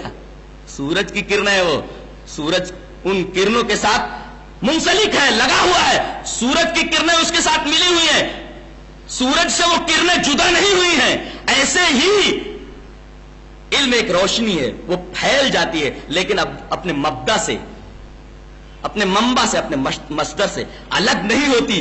ایسے ہی اللہ تبارک و تعالیٰ نے اپنے علم کو ظاہر کر دیا. اس کا علم ذاتی ہے، وہ ذاتی علم سے جدا نہیں ہوا. دینے کے اندر تو چیز جدا ہو جاتی ہے. لہذا نبی کو جتنا کچھ علم دیا گیا وہ سب اظہار ہے، اطلاع ہے، اعلان ہے، عطا نہیں ہے. عطا اگر ہوتا تب کہا جاتا کہ جتنا دے دیا گیا کم سے کم اتنے میں تو عالم الغیب ہے. اور یہاں وہ شبہ بھی زائل ہو گیا کہ نبی کو جتنا علم دیا گیا وہ سب آپ کو مل گیا. نہیں، اللہ تبارک و تعالی نے وہ علم دیا نہیں ہے آپ کو.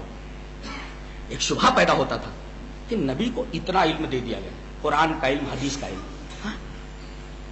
اتنے علم میں تو وہ اللہ کے برابر ہو گئے نا. جتنا علم نبی کو ہے، اللہ نے جتنا علم نبی کو دے دیا، اب اتنا علم نبی کو دے دیا اللہ تبارک تعالیٰ نے. اتنے علم میں نبی برابر ہو گیا کہ نہیں اللہ سے؟ اللہ اکبر. یہ ثابت کرنا چاہتے ہیں وہ لوگ جو نبی کو عالم الغیب کہتے ہیں اور نبی کو عالم الغیب ثابت کرنا چاہتے ہیں. اور ظاہر ہے کہ اس بات کو اگر سامنے لایا جائے تو یہ مسئلہ علم غیب توحید کا مسئلہ بن جاتا ہے. توحید کا مسئلہ ہے. تبھی میں نے کہا کہ مسئلہ علم غیب یہ توحید الوہیت کا رکن ہے کہ کوئی شبہ کر سکتا ہے کہ اتنا علم، یہ دیکھیں قرآن کا علم، حدیث کا اتنا علم، اب یہ علم یہاں سے اٹھ کر کے ادھر آ جا رہا ہے، تو کم سے کم نبی اتنے علم میں تو اللہ کے برابر ہو گیا. اللہ اکبر. اللہ فرماتا ایسا نہیں ہوا، یہ علم اٹھ کر ادھر گیا ہی نہیں ہے، یہ علم یہی ہے، تو برابر کیسے ہوا؟ برابر کیسے ہوا؟ یہ علم یہاں سے اٹھ کر گیا ہی نہیں، برابری کا سوال ہی پیدا نہیں ہوتا. وہ تو صرف اظہار کیا گیا ہے، اطلاع دی گئی ہے خالی. اس کے بعد یہ کہا گیا کہ کوئی آدمی سوچ بچار کر کے کوئی بات بولتا ہے، غور کر کے کوئی بات بولتا ہے، تو اس کو بھی غیب کا علم کہنا چاہیے؟ کہا کہ نہیں. الا غیبہ، غیب اس کا ہے. اللہ اکبر. غیب کی اضافت ضمیر ہی کی طرف کی گئی، یعنی جب کہا جاتا ہے قلمی، میرا قلم، کہا جاتا ہے قلم ہو، اس کا قلم، اس کا مطلب یہ ہے کہ یہ قلم اسی کا ہے. اللہ تعالیٰ نے غیب کو بھی کہا غیب ہی، اس کا غیب، یعنی غیب اس کی ذاتی ہے. جیسے کسی نے کہا یہ میرا قلم تو دوسرے کا قلم نہیں ہو سکتا، ایسے ہی اللہ نے کہا غیب ہی، اس کا غیب یعنی میرا غیب. غیب کی اضافت ہی کی طرف کی. اللہ تبارک و تعالیٰ نے غیب کو اپنی ذاتی صفت قرار دیا ہے. یہ میرا قلم، اس کا قلم، غیب ہوں، اس کا غیب، اعلیٰ غیبی. یہاں غیب ہی لا کر کے اللہ تبارک تعالیٰ نے فرمایا یہ غیب اس کا ذاتی ہے. دوسروں کو جو کچھ ملا ہے وہ اظہار کے طور پر ملا ہے. اچھا غیب کا اظہار کس کے اوپر کیا اس نے؟ سب کے اوپر کر دیتا ہے؟ بولے نہیں. کس کے اوپر کرتا ہے؟ رسول کے اوپر کرتا ہے. غور کرنے کا مقام ہے. الا من ارتضی من رسول، جس رسول سے راضی ہو. یعنی اظہار غیب کا محل کون ہے؟ جہاں اللہ غیب ظاہر کرتا ہے، جس کو غیب کی اطلاع دیتا ہے وہ کون ہے؟ رسول ہے. عجیب بات تو یہ ہے کہ ذات نہ لا کر کے صفت کا ذکر ہے. رسول صفت ہے، ذات نہیں ہے. ذات رسالت کو نہیں لایا گیا ہے، بلکہ وصف رسالت کو لایا گیا.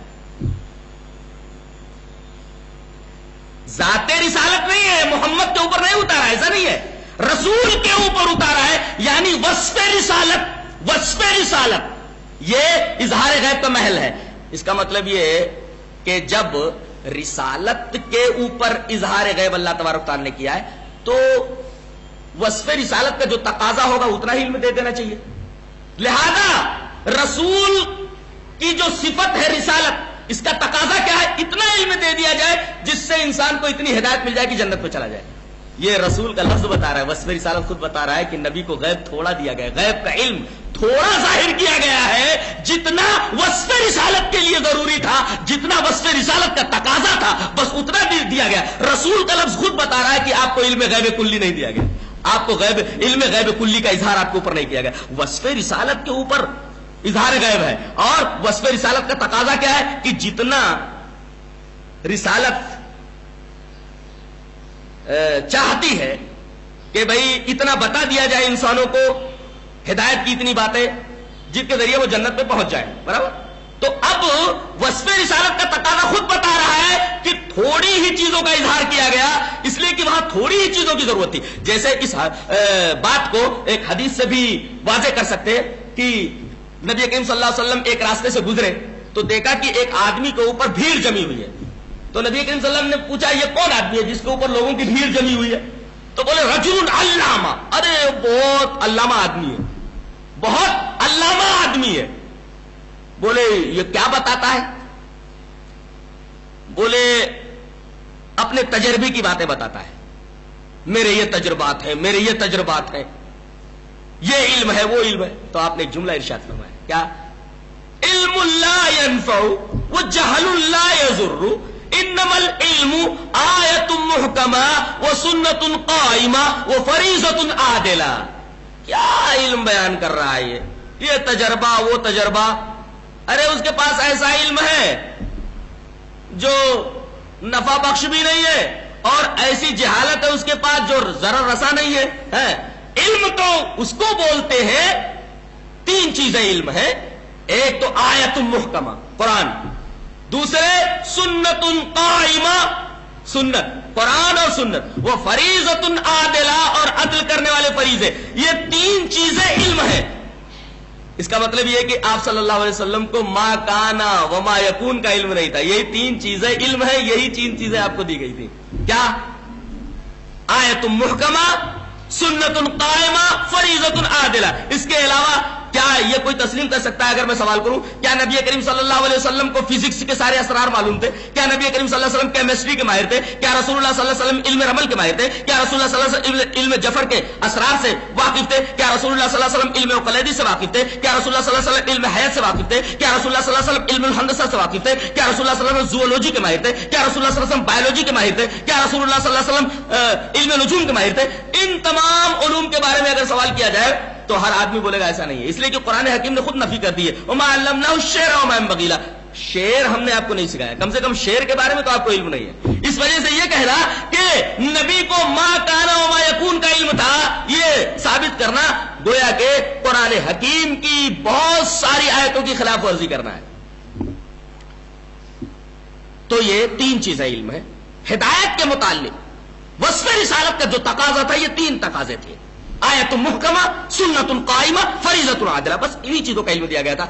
اب یہ حدیث بھی بتا رہی ہے، آیت کریمہ وصف رسالت کا تقاضا بتا رہا ہے کہ آپ کو علم غیب ما کان و ما یکون، علم ما کان و یکون نہیں تھا.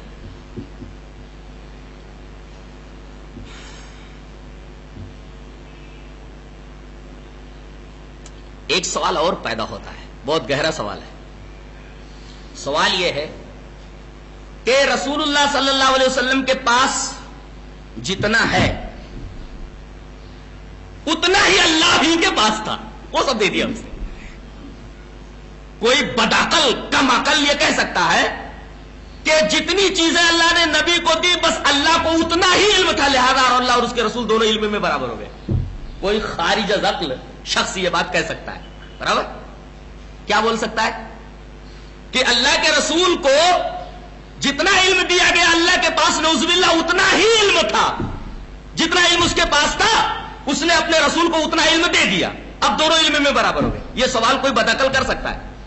سوال سمجھ میں آیا کہ جتنا علم اللہ کو تھا اتنا علم رسول کو دے دیا، اب دونوں علم میں برابر ہو گئے. اللہ کو اس سے زیادہ علم ہی نہیں جتنا اس نے اپنے رسول کو سکھا دیا. اللہ تبارک تعالیٰ نے اس کا جواب دیا. ایسا وہی آدمی کہہ سکتا ہے جس کے پاس عقل نام کی کوئی چیز نہ ہو.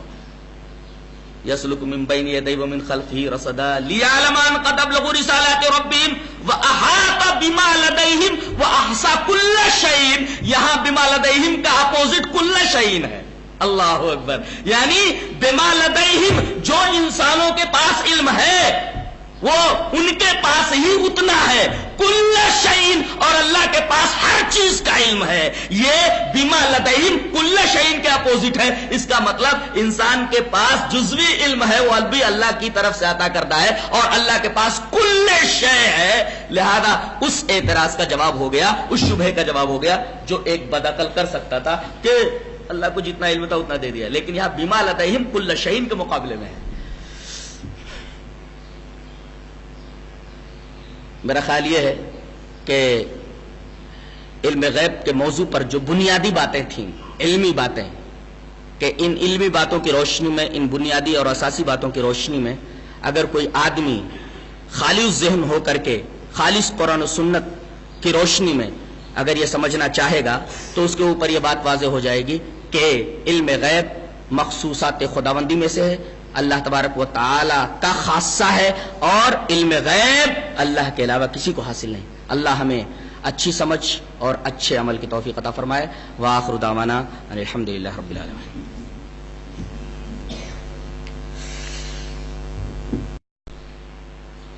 حواس خمسہ باطنہ کے ذریعے علم حاصل کرنا. اندر جو حواس ہے نا، فکر، حدث، وجدان، قوت مفکرہ، آدمی سوچتا ہے، سوچ کے ذریعے اندر ہے نا، اندر وہ 5 سینسز اندر ہے، 5 سینسز اندر ہے، ان کو حواس خمسہ باطنہ بولتے. یعنی سوچنے کی صلاحیت، غور کرنے کی صلاحیت، وجدان کی صلاحیت. تو اندرونی جو صلاحیتیں ہیں ان کے ذریعے اگر کوئی آدمی علم حاصل کرتا ہے تو یہ علم غیب نہیں. کیوں؟ اس لیے کہ اگر علم غیب اسے اندر ملتا تو وہ دماغ سوزی کیوں کرتا؟ دماغ سوزی کرنا اس بات کی دلیل ہے کہ وہ چیز اندر نہیں ہے بلکہ باہر سے اس کو لا رہا ہے سوچ و فکر کے ذریعے. اور علم غیب جو ہوتا ہے وہ ذاتی ہوتا ہے، اندر ہوتا ہے، باہر سے اس کو نہیں لایا جاتا. تو اگر کوئی آدمی غور و فکر کر کے کوئی چیز بتاتا ہے، غور و فکر کے ذریعے کسی چیز کا علم حاصل کرتا ہے، تو یہ حواس خمسہ باطنہ اندرونی جو حواس ہیں یہ بھی ظنی ہی ہیں. اور پھر چوتھا ذریعہ علم ہے یہ حواس خمسہ ظاہرہ، چھو کر کے کسی چیز کا علم حاصل کرنا، دیکھ کر کے کسی چیز کا علم حاصل کرنا، سن کر کے کسی چیز کا علم حاصل کرنا. یہ ساری چیزیں بھی غیب نہیں ہے، اس لیے کہ آپ نے آنکھوں سے علم حاصل کیا ہے، کانوں سے علم حاصل کیا ہے، چھو کر کے علم حاصل کیا ہے. اور یہ ساری کی ساری قوا اللہ کی طرف سے دی ہوئی، یہ ساری کی ساری طاقتیں اللہ کی طرف سے دی ہوئی، یہ آپ کی ذاتی نہیں ہے، لہذا آپ کو غیب کا علم ان کے ذریعے بھی نہیں ہو سکتا. یہ چار علم کے ذرائع تھے اور آپ کو معلوم ہوا کہ یہ چاروں کے چاروں ذرائع ظنی ہیں، مشتبہ ہیں، ملتبس. اب آئیے اس آیت کی تفسیر کی طرف. اللہ تبارک تعالیٰ نے ارشاد فرمایا عالم الغیب. سب سے پہلے یہ ثابت کیا گیا کہ غیب کا علم صرف اللہ تبارک تعالیٰ کو ہے. عالم الغیب کیوں کہا گیا؟ یا عالم الغیب کیوں نہیں کہا گیا؟ فعل نہیں لایا گیا، صفت لائی گئی ہے. اگر فعل لایا جاتا تو اللہ تبارک و تعالیٰ کے علم غیب کو دوامی ثابت نہیں کیا جا سکتا تھا. عالم الغیب صفت لائی گئی یہ بتانے کے لیے کہ اللہ تبارک و تعالیٰ کو جو غیب کا علم ہے وہ ازلی ہے، ہمیشہ سے ہے، ابدی ہے، ہمیشہ تک رہے گا، دوامی ہے، استمراری ہے.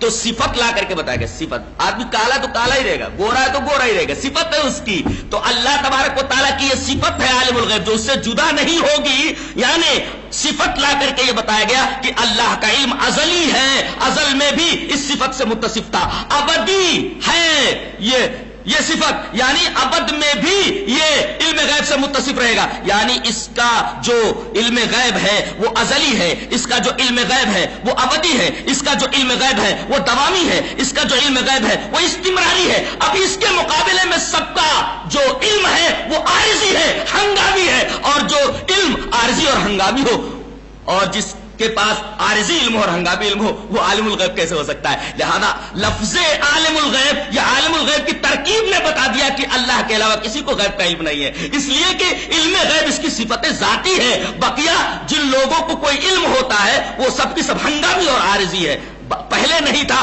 بعد میں ملا. جیسے کہ اللہ تبارک تعالیٰ نے فرمایا واللہ اخرجکم من بطون امہاتکم لا تعلمون شیئا. اللہ تبارک و تعالیٰ نے تم کو تمہاری ماؤں کے پیٹوں سے نکالا، تم ایک چیز نہیں جانتے تھے. اس کا مطلب یہ کہ انسان جب پیدا ہوتا ہے تو نالج لے کر نہیں آتا، علم لے کر کے نہیں آتا. جب علم لے کر نہیں آیا اس کا مطلب یہ ہوا کہ اسے علم بعد میں ملا، پہلے سے وہ عالم نہیں تھا. اللہ ہمیشہ سے علم غیب کے ساتھ متصف ہے. آدمی جب پیدا ہوتا ہے تو علم لے کر نہیں آتا، اس کا مطلب اس کا علم عارضی ہے، ہنگامی ہے، وقتی ہے. اس کی ابتدا بھی جہل ہے اور اس کی انتہا بھی جہل ہے. ابتدا بتایا گیا لا تعلمون شیئا، پیدا ہوتے وقت اس کو علم نہیں ہوتا. اور لکی لا یعلم من بعد علم شیئا، علم کے بعد پھر وہ جو ہے جاہل ہو جاتا ہے، جو بوڑھا ہو جاتا ہے تو اس کا علم جو ہے ضائع ہو جاتا ہے. تو اس کی ابتدا بھی جہل ہے اور اس کی انتہا بھی جہل ہے، بیچ بیچ میں اسے تھوڑا سا علم مل جاتا ہے. تو ایسا علم رکھنے والا بھلا عالم الغیب کیسے ہو سکتا ہے؟ تو عالم الغیب لا کر کے یہ بات بتائی گئی. اچھا، دوسروں کو جو علم ہوتا ہے وہ کیسا ہوتا ہے؟ اسے لا یظہرو سے فلا یظہرو، وہ نہیں ظاہر کرتا ہے. جس کا مطلب یہ کہ علم غیب جس کی صفت ذاتی وہ وہی ظاہر کرے گا. یعنی جو خود غیب کا علم رکھتا ہو وہی غیب کی اطلاع دے سکتا ہے اور غیب کا اظہار کر سکتا ہے. جس کے پاس غیب کا علم ہو ہی نہ وہ غیب کا اظہار کیسے کرے گا؟ غیب کا اظہار کرنے کے لیے، غیب کی اطلاع دینے کے لیے عالم الغیب ہونا ضروری ہے. لہذا اللہ تبارک و تعالیٰ ہی غیب کو ظاہر کرتا ہے، لہذا وہی عالم الغیب ہے. یہ دوسرا ٹکڑا بھی بتا رہا ہے کہ اللہ ہی عالم الغیب ہے، اس لیے کہ غیب کو ظاہر کون کر سکتا ہے؟ جو عالم الغیب ہو. دوسرا ٹکڑا بھی بتا رہا ہے کہ چونکہ اللہ ہی غیب کو ظاہر کرتا ہے لہذا وہی عالم الغیب ہے. دوسرا ٹکڑا بھی بتا رہا ہے کہ اللہ تبارک و تعالیٰ ہی عالم الغیب ہے. اچھا، کوئی آدمی یہ شبہ پیش کر سکتا ہے کہ چلو انبیاء کرام کو تو جو کچھ علم ملا جیسے قرآن کی شکل میں، تو اتنا علم تو غیب کا علم ہو گیا نا، لہذا عالم الغیب کہا جا سکتا ہے. یہ شبہ ہے کہ نہیں؟ ارے بھائی نبی کو عالم الغیب کہا جا سکتا ہے، کیوں؟ اللہ تعالیٰ نے بہت ساری باتیں بتائی نا آپ کو. قرآن پورا علم ہے، احادیث علم ہے، یہ ساری باتیں اللہ تبارک و تعالیٰ نے نبی کو بتا دی، نبی کو یہ ساری باتیں معلوم ہو گئی، تو اتنی باتوں میں تو عالم الغیب ہے نا نبی. اللہ تبارک و تعالیٰ نے فلا یظہروا کہہ کر کے یہ شبہ دور کیا ہے کہ ہم نے نبی کے اوپر اپنے علم کا اظہار کیا ہے، دیا نہیں ہے. دینے کا مطلب یہ ہے کہ میں یہ چشمہ عطا کر رہا ہوں، دے رہا ہوں، اب یہ میرے پاس نہیں ہے. اور اظہار کا مطلب یہ ہے جیسے میں نے ابھی علم آپ کے اوپر ظاہر کر دیا تو کیا میرے پاس سے وہ علم ختم ہو گیا؟ نہیں، وہ علم میرے پاس ہی ہے، میرے پاس رہتے ہوئے آپ کے اوپر منتشر کر دیا میں نے.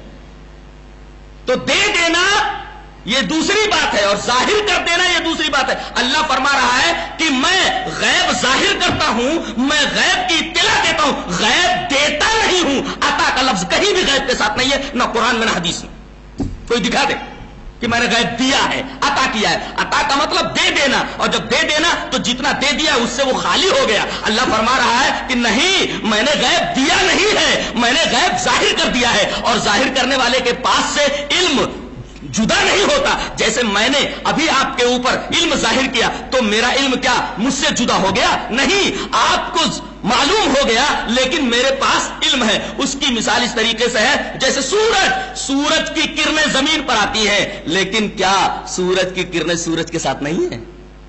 سورج ان کرنوں سے خالی ہو گیا؟ سورج کی کرنیں، وہ سورج ان کرنوں کے ساتھ منسلک ہے، لگا ہوا ہے. سورج کی کرنیں اس کے ساتھ ملی ہوئی ہیں، سورج سے وہ کرنیں جدا نہیں ہوئی ہیں. ایسے ہی علم ایک روشنی ہے، وہ پھیل جاتی ہے لیکن اب اپنے مبدا سے، اپنے منبع سے، اپنے مصدر سے الگ نہیں ہوتی. ایسے ہی اللہ تبارک و تعالیٰ نے اپنے علم کو ظاہر کر دیا، اس کا علم ذاتی ہے، وہ ذاتی علم سے جدا نہیں ہوا. دینے کے اندر تو چیز جدا ہو جاتی ہے. لہذا نبی کو جتنا کچھ علم دیا گیا وہ سب اظہار ہے، اطلاع ہے، اعلان ہے، عطا نہیں ہے. عطا اگر ہوتا تب کہا جاتا کہ جتنا دے دیا گیا کم سے کم اتنے میں تو عالم الغیب ہے وہ. اور یہاں وہ شبہ بھی زائل ہو گیا کہ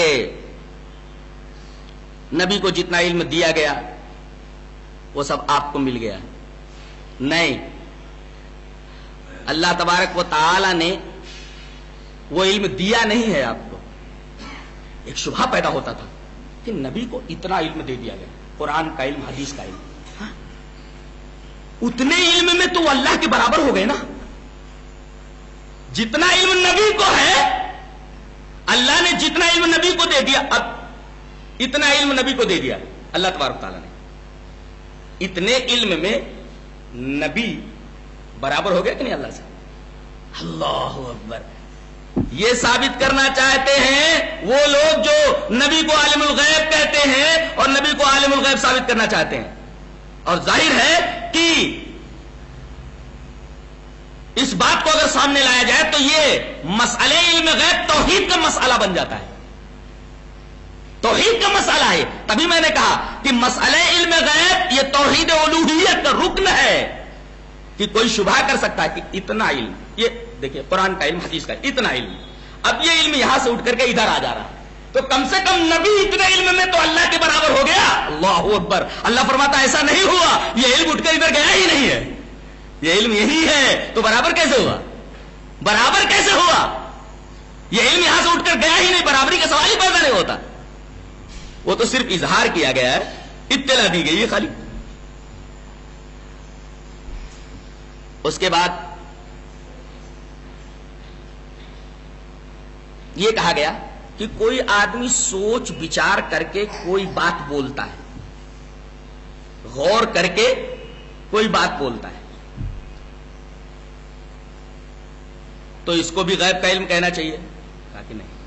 الا غیب ہی، غیب اس کا ہے ہے. اللہ اکبر. غیب کی اضافت ضمیر ہی کی طرف کی گئی. یعنی جب کہا جاتا ہے قلمی میرا قلم، کہا جاتا ہے قلم ہو اس کا قلم، اس کا مطلب یہ ہے کہ یہ قلم اسی کا ہے. اللہ تعالیٰ نے غیب کو بھی کہا غیب ہی اس کا غیب، یعنی غیب اس کی ذاتی ہے. جیسے کسی نے کہا یہ میرا قلم تو دوسرے کا قلم نہیں ہو سکتا، ایسے ہی اللہ نے کہا غیب ہی اس کا غیب، یعنی میرا غیب. غیب کی اضافت ہی کی طرف کی. اللہ تبارک و تعالیٰ نے غیب کو اپنی ذاتی صفت قرار دیا ہے. یہ میرا قلم اس کا قلم، غیب ہوں اس کا غیب، اعلیٰ غیبی. یہاں غیب ہی لا کر کے اللہ تبارک و تعالیٰ نے فرمایا یہ غیب اس کا ذاتی ہے. دوسروں کو جو کچھ ملا ہے وہ اظہار کے طور پر ملا ہے. اچھا غیب کا اظہار کس کے اوپر کیا اس نے؟ سب کے اوپر کر دیتا ہے؟ بولے نہیں. کس کے اوپر کرتا ہے؟ رسول کے اوپر کرتا ہے. غور کرنے کا مقام ہے. الا من ارتضی من رسول، جس رسول سے راضی ہو. یعنی اظہار غیب کا محل کون ہے؟ جہاں اللہ غیب ظاہر کرتا ہے. جس کو غیب کی اطلاع دیتا ہے وہ کون ہے؟ رسول ہے. عجیب بات تو یہ ہے کہ ذات نہ لا کر کے صفت کا ذکر ہے. رسول صفت ہے، ذات نہیں ہے. ذات رسالت کو نہیں لایا گیا ہے، بلکہ وصف رسالت کو لایا گیا. ذات رسالت نہیں ہے، محمد کے اوپر نہیں اتارا، ایسا نہیں ہے. رسول کے اوپر اتارا ہے، یعنی وصف رسالت. وصف رسالت یہ اظہار غیب کا محل ہے. اس کا مطلب یہ ہے کہ جب رسالت کے اوپر اظہار غیب اللہ تبارک و تعالیٰ نے کیا ہے تو وصف رسالت کا جو تقاضا ہوگا اتنا ہی علم دے دینا چاہیے. لہذا رسول کی جو صفت ہے رسالت، اس کا تقاضا کیا ہے؟ اتنا علم دے دیا جائے جس سے انسان کو اتنی ہدایت مل جائے کہ جنت پہ چلا جائے. یہ رسول کا لفظ بتا رہا ہے. وصف رسالت خود بتا رہا ہے کہ نبی کو غیب تھوڑا دیا گیا، غیب کا علم تھوڑا ظاہر کیا گیا ہے، جتنا وصف رسالت کے لیے ضروری تھا، جتنا وصف رسالت کا تقاضا تھا بس اتنا دیا گیا. رسول کا لفظ خود بتا رہا ہے کہ آپ کو علم غیب کلی نہیں دیا گیا، آپ کو علم غیب کلی کا اظہار آپ کے اوپر نہیں کیا گیا. وصف رسالت کے اوپر اظہار غیب ہے. اور وصف رسالت کا تقاضا کیا ہے کہ جتنا رسالت چاہتی ہے کہ بھئی اتنا بتا دیا جائے انسانوں کو، ہدایت کی اتنی باتیں جس کے ذریعے وہ جنت پہ پہنچ جائے. برابر؟ تو اب وصف رسالت کا تقاضا خود بتا رہا ہے کہ تھوڑی ہی چیزوں کا اظہار کیا گیا، اس لیے کہ وہاں تھوڑی ہی چیزوں کی ضرورت تھی. جیسے اس بات کو ایک حدیث سے بھی واضح کر سکتے ہیں کہ نبی کریم صلی اللہ علیہ وسلم ایک راستے سے گزرے تو دیکھا کہ ایک آدمی کے اوپر بھیڑ جمی ہوئی ہے. تو نبی کریم صلی اللہ علیہ وسلم نے پوچھا یہ کون آدمی ہے جس کے اوپر لوگوں کی بھیڑ جمی ہوئی ہے؟ تو بولے رجل علامہ. ارے بہت علامہ آدمی ہے، بہت علامہ آدمی ہے. بولے یہ کیا بتاتا ہے؟ بولے اپنے تجربے کی باتیں بتاتا ہے. میرے یہ تجربات ہے، میرے یہ تجربات ہے، یہ علم ہے، وہ علم ہے. تو آپ نے ایک جملہ ارشاد فرمایا، کیا؟ علم لا ينفع وجهل لا يضر انما العلم آیت محکمہ وسنت قائمہ وفریضۃ عادلہ. کیا علم بیان کر رہا ہے یہ تجربہ وہ تجربہ. ارے اس کے پاس ایسا علم ہے جو نفع بخش بھی نہیں ہے اور ایسی جہالت ہے اس کے پاس جو ضرر رسا نہیں ہے.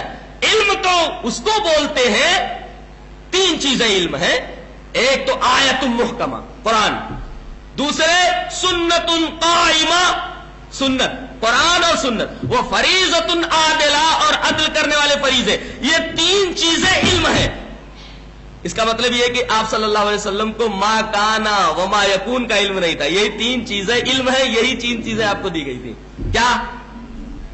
آیت محکمہ، سنت قائمہ، فریضۃ عادلہ. اس کے علاوہ کیا یہ کوئی تسلیم کر سکتا ہے؟ اگر میں سوال کروں کیا نبی کریم صلی اللہ علیہ وسلم کو فزکس کے سارے اسرار معلوم تھے؟ کیا نبی کریم صلی اللہ علیہ وسلم کیمسٹری کے ماہر تھے؟ کیا رسول اللہ صلی اللہ علیہ وسلم علم رمل کے ماہر تھے؟ کیا رسول اللہ صلی اللہ علیہ وسلم علم جفر کے اسرار سے واقف تھے؟ کیا رسول اللہ صلی اللہ علیہ وسلم علم عقلیدی سے واقف تھے؟ کیا رسول اللہ صلی اللہ علیہ وسلم علم حیات سے واقف تھے؟ کیا رسول اللہ صلی اللہ علیہ وسلم علم الہندسہ سے واقف تھے؟ کیا رسول اللہ صلی اللہ علیہ وسلم زوولوجی کے ماہر تھے؟ کیا رسول اللہ صلی اللہ علیہ وسلم بایولوجی کے ماہر تھے؟ کیا رسول اللہ صلی اللہ علیہ وسلم علم نجوم کے ماہر تھے؟ ان تمام علوم کے بارے میں اگر سوال کیا جائے تو ہر آدمی بولے گا ایسا نہیں ہے، اس لیے کہ قرآن حکیم نے خود نفی کر دی ہے وما علمناه الشعر وما ينبغي له، شعر ہم نے آپ کو نہیں سکھایا، کم سے کم شعر کے بارے میں تو آپ کو علم نہیں ہے۔ اس وجہ سے یہ کہنا کہ نبی کو ما کان وما یکون کا علم تھا، یہ ثابت کرنا گویا کہ قرآن حکیم کی بہت ساری آیتوں کی خلاف ورزی کرنا ہے۔ تو یہ تین چیزیں علم ہے۔ ہدایت کے متعلق وصف رسالت کا جو تقاضا تھا، یہ تین تقاضے تھے، آیت محکمہ، سنت قائمہ، فریضۃ عادلہ، بس انہی چیزوں کا علم دیا گیا تھا۔ اب یہ حدیث بھی بتا رہی ہے، آیت کریمہ وصف رسالت کا تقاضا بتا رہا ہے کہ آپ کو علم غیب ما کان وما یکون، علم ما کان و یکون نہیں تھا۔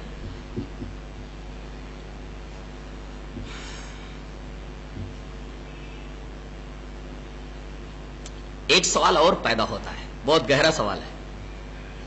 سوال یہ ہے کہ رسول اللہ صلی اللہ علیہ وسلم کے پاس جتنا ہے اتنا ہی اللہ ہی کے پاس تھا، وہ سب دے دیا اس نے۔ کوئی بدعقل کم عقل یہ کہہ سکتا ہے کہ جتنی چیزیں اللہ نے نبی کو دی بس اللہ کو اتنا ہی علم تھا، لہذا اور اللہ اور اس کے رسول دونوں علم میں برابر ہو گئے؟ کوئی خارج از عقل شخص یہ بات کہہ سکتا ہے؟ برابر کیا بول سکتا ہے کہ اللہ کے رسول کو جتنا علم دیا گیا اللہ کے پاس نعوذ باللہ اتنا ہی علم تھا، جتنا علم اس کے پاس تھا اس نے اپنے رسول کو اتنا علم دے دیا، اب دونوں علم میں برابر ہو گئے؟ یہ سوال کوئی بدعقل کر سکتا ہے؟ سوال سمجھ میں آیا کہ جتنا علم اللہ کو تھا اتنا علم رسول کو دے دیا، اب دونوں علم میں برابر ہو گئے، اللہ کو اس سے زیادہ علم ہی نہیں جتنا اس نے اپنے رسول کو سکھا دیا۔ اللہ تبارک تعالیٰ نے اس کا جواب دیا، ایسا وہی آدمی کہہ سکتا ہے جس کے پاس عقل نام کی کوئی چیز نہ ہو۔ یسلک من بین یدیہ ومن خلفہ رصدا لیعلم ان قد ابلغوا رسالات ربہم واحاط بما لدیہم واحصى کل شیء، یہاں بما لدیہم کا اپوزٹ کل شیء ہے۔ اللہ اکبر، یعنی بما لدیہم جو انسانوں کے پاس علم ہے وہ ان کے پاس ہی اتنا ہے، کل شیء، اور اللہ کے پاس ہر چیز کا علم ہے۔ یہ بما لدیہم کل شیء کے اپوزٹ ہے۔ اس کا مطلب انسان کے پاس جزوی علم ہے، وہ بھی اللہ کی طرف سے عطا کردہ ہے، اور اللہ کے پاس کل شیء ہے، لہذا اس اعتراض کا جواب ہو گیا، اس شبہے کا جواب ہو گیا جو ایک بدعقل کر سکتا تھا کہ اللہ کو جتنا علم تھا اتنا دے دیا، لیکن یہاں بما لدیہم کل شیء کے مقابلے میں ہے۔ میرا خیال یہ ہے کہ علم غیب کے موضوع پر جو بنیادی باتیں تھیں، علمی باتیں، کہ ان علمی باتوں کی روشنی میں، ان بنیادی اور اساسی باتوں کی روشنی میں اگر کوئی آدمی خالص ذہن ہو کر کے خالص قرآن و سنت کی روشنی میں اگر یہ سمجھنا چاہے گا تو اس کے اوپر یہ بات واضح ہو جائے گی کہ علم غیب مخصوصات خداوندی میں سے ہے، اللہ تبارک و تعالی کا خاصہ ہے، اور علم غیب اللہ کے علاوہ کسی کو حاصل نہیں۔ اللہ ہمیں اچھی سمجھ اور اچھے عمل کی توفیق عطا فرمائے۔ وآخر دعوانا الحمدللہ رب العالمین۔ خلاصہ یہ نکلا کہ آیت کریمہ عالم الغیب فلا یظہر علی غیبہ احدا میں اللہ تعالی نے غیب کی اضافت ضمیر ہی کی طرف کی، جو راجع ہے اللہ کی طرف، غیب ہی کہہ کر کے اللہ تعالی نے اپنے لیے علم غیب کو علم ذاتی ثابت کیا ہے، یعنی اللہ کو جو علم غیب ہے اس کا یہ علم ذاتی ہے،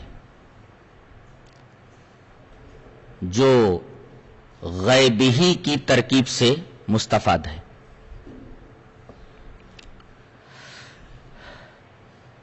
اب جب غیب ہی سے یہ بات معلوم ہو گئی کہ علم غیب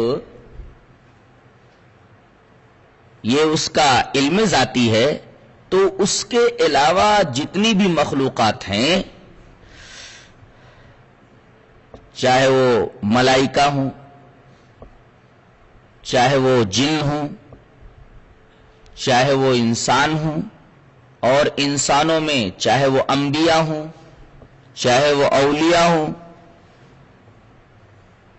چاہے اور دیگر اللہ تبارک و تعالی کے نیک یا برے بندے ہوں، ان سب سے علم غیب ذاتی کی نفی ہو گئی۔ اس کے بعد تلقین غیب کے لیے اطلاع غیب کا عنوان قائم کر کے اللہ تبارک و تعالی نے یہ بتانا چاہا ہے کہ جتنی بھی مخلوقات ہیں، خاص طور سے انسان اور انسانوں میں جو انبیاء ہیں، اور انبیاء میں بھی جناب محمد رسول اللہ صلی اللہ علیہ وسلم،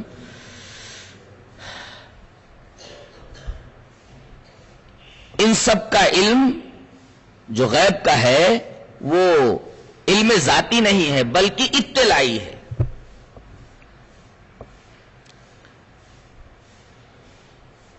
اطلاع غیب کا عنوان قائم کر کے بتا دیا گیا کہ ایک تو انہیں علم غیب ذاتی نہیں ہے، اور دوسرے یہ بتا دیا گیا کہ ان کو علم غیب عطائی بھی نہیں ہے، اس لیے کہ اطلاع علی الغیب اور اظہار علی الغیب یہ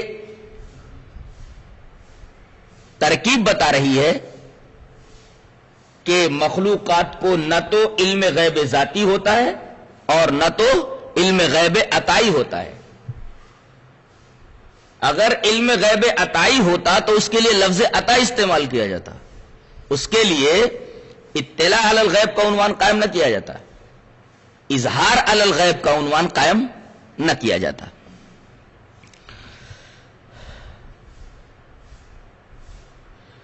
اس کے بعد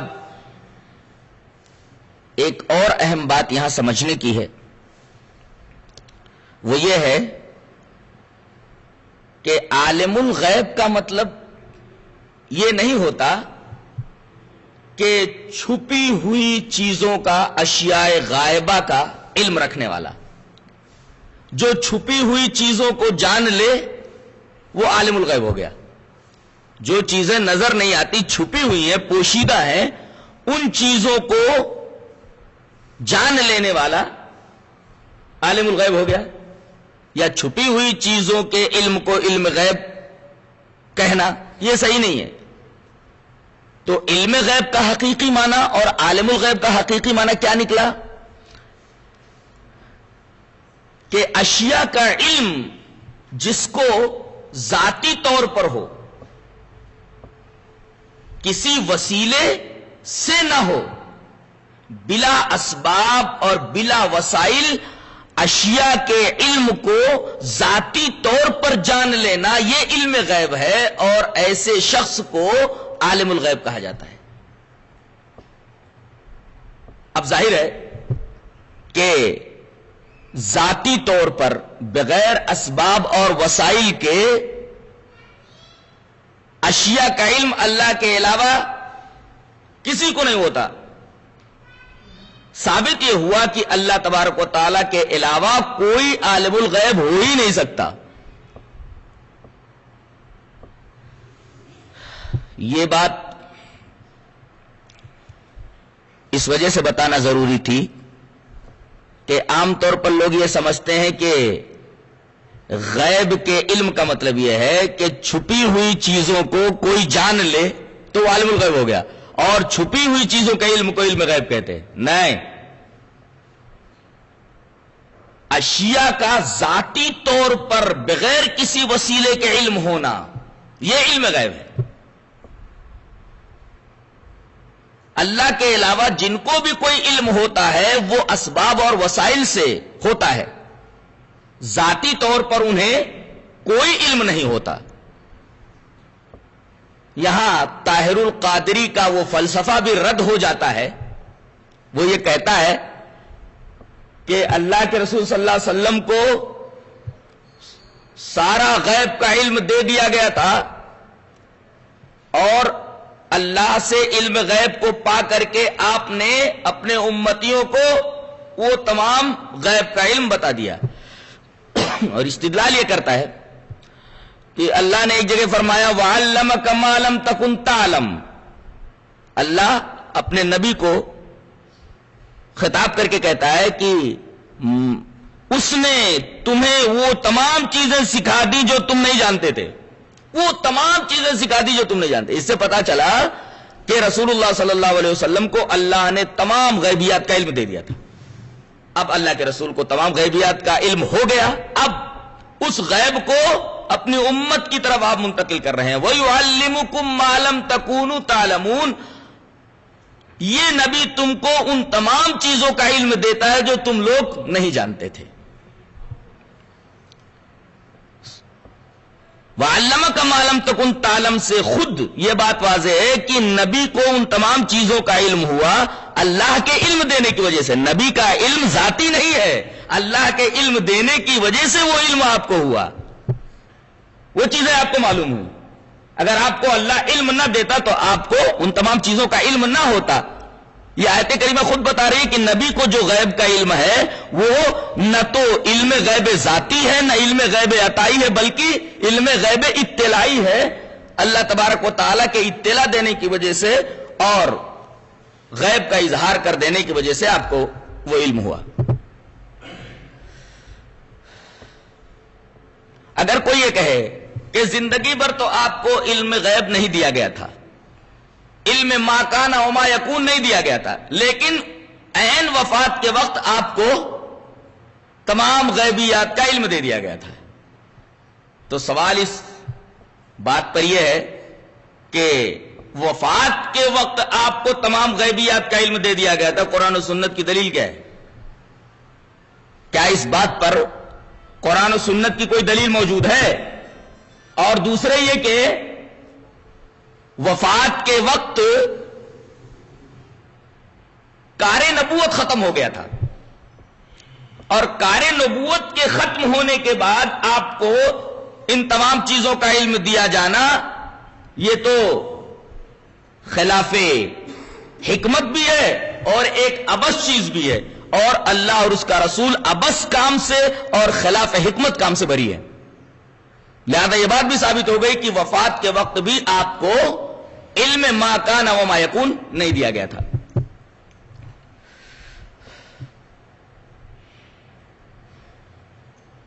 ایک نقطہ اور رہ جاتا ہے, وہ یہ ہے کہ علم غیب جو ہوتا ہے وہ وحی کے ذریعے بتایا جاتا ہے اور براہ راست یہ علم نبی کو پہنچتا ہے. جبرائیل وہ علم لے کر کے براہ راست پیغمبر کے پاس آتے ہیں, مثلا جناب محمد رسول اللہ صلی اللہ علیہ وسلم کے پاس آتے ہیں, اور پھر اس کی نقل بواسطہ پیغمبر امت کو ہوتی ہے. تو گویا اطلاع علی الغیب یہ رسولوں کے لیے خاص, براہ راست وہی نبی تک آتی ہے, اور نبی کے واسطے سے امت کو اس بات کا علم ہوتا ہے. تو یہ اعتراض نہیں کیا جا سکتا کہ اطلاع علی الغیب کا محل انبیاء ہے, اطلاع علی الغیب خاص ہے نبیوں کے لیے. تو اگر امتیوں کو بھی ان باتوں کا علم ہو جاتا ہے تو یہ رسولوں کی خصوصیت کہاں رہی؟ تو اس کا جواب یہی ہے کہ غیب کا علم براہ راست پیغمبر تک پہنچتا ہے, اس کی نقل بواسطہ پیغمبر امت تک پہنچتی ہے, اور امت جو ہے پہلے نبی کو نشانیوں سے دیکھ کر نبی مانتی ہے, پھر اس کی خبر کو مانتی ہے. گویا کہ اس کا علم, امت کا علم, علم استدلالی ہوتا ہے, اس کو اطلاع علی الغیب کا محل نہیں قرار دیا جا سکتا. یہ نقطہ بھی حل ہوا. اس کے بعد ایک اور سوال رہ جاتا ہے, وہ یہ کہ ٹھیک ہے ہم نے مان لیا کہ اللہ کے علاوہ جن کو بھی غیب کا علم ہوتا ہے وہ اللہ کے بتانے کی وجہ سے ہوتا ہے، اللہ کے اطلاع دینے کی وجہ سے ہوتا ہے، اللہ کے اظہار کرنے کی وجہ سے اسے ہوتا ہے۔ یہ بتایا جائے کہ اللہ خود غیب کس طرح مطلع ہے، اسے غیب کا علم کس طرح ہے، تو اس کا جواب یہی ہے کہ اللہ غیب کے اوپر علم، غیب کے اوپر ذاتی طور پر مطلع ہے، خود بخود مطلع ہے۔ مخلوقات اللہ کے علاوہ جن کو غیب کا علم ہوتا ہے وہ ذاتی نہیں ہے، ذاتی طور پر وہ مطلع نہیں ہوتے، اللہ کے علم دینے کی وجہ سے مطلع ہوتے ہیں، لیکن اللہ تبارک و تعالی غیب پر بذات خود بخود مطلع ہے، بغیر کسی اسباب کے، بغیر کسی وسائل کے۔ وہاں سبب کا دخل نہیں، وہاں وسیلے کا دخل نہیں، بلکہ خود بخود وہ غیب پر مطلع ہے۔ کیوں؟ اس لیے کہ اللہ کی ایک صفت ہے اول کا، هو الاول والآخر والظاہر والباطن، سورہ حدید کی آیت ہے کہ اللہ اول بھی ہے، اللہ آخر بھی ہے، اللہ ظاہر بھی ہے، اللہ باطن بھی ہے۔ سوال یہ ہے کہ ظاہر کس کو بولتے ہیں، باطن کس کو بولتے ہیں، اول کس کو بولتے ہیں، آخر کس کو بولتے ہیں؟ تو اول کا مطلب یہ ہے کہ هو الاول لیس قبلہ شیء، وہ ایسا اول ہے کہ اس کے پہلے کوئی چیز نہیں ہے۔ تو جب اللہ کی یہ صفت ہوئی کہ وہی اول ہے، اس کے پہلے کوئی چیز نہیں ہے، تو پہلے جب اس کے کوئی ہے ہی نہیں تو اس کو کون غیب پر مطلع کرے گا کہ اس کے پہلے کوئی نہیں ہے؟ ارے اس کے پہلے کوئی ہوتا بفرض محال تو اس کو علم دیتا نا، اس کے پہلے تو کوئی ہے ہی نہیں، اس لیے کہ وہی اول ہے۔ جب وہی اول ہے، اس کے پہلے کوئی نہیں ہے، کچھ بھی نہیں ہے، تو اس کو غیب کے اوپر کون مطلع کرے گا؟ ثابت یہ ہوا کہ غیب پر وہ خود مطلع ہے، کوئی اسے بتانے والا نہیں کہ وہی سب کا اول ہے۔ اچھا وہ آخر ہے کہ اس کے بعد کوئی چیز نہیں ہے، والآخر لیس بعدہ شیء، اس کے بعد کوئی چیز نہیں ہے۔ جب اس کے بعد کوئی چیز نہیں ہے تو بعد میں بھی اس کو غیب کی خبر دینے والا کوئی نہیں ہے،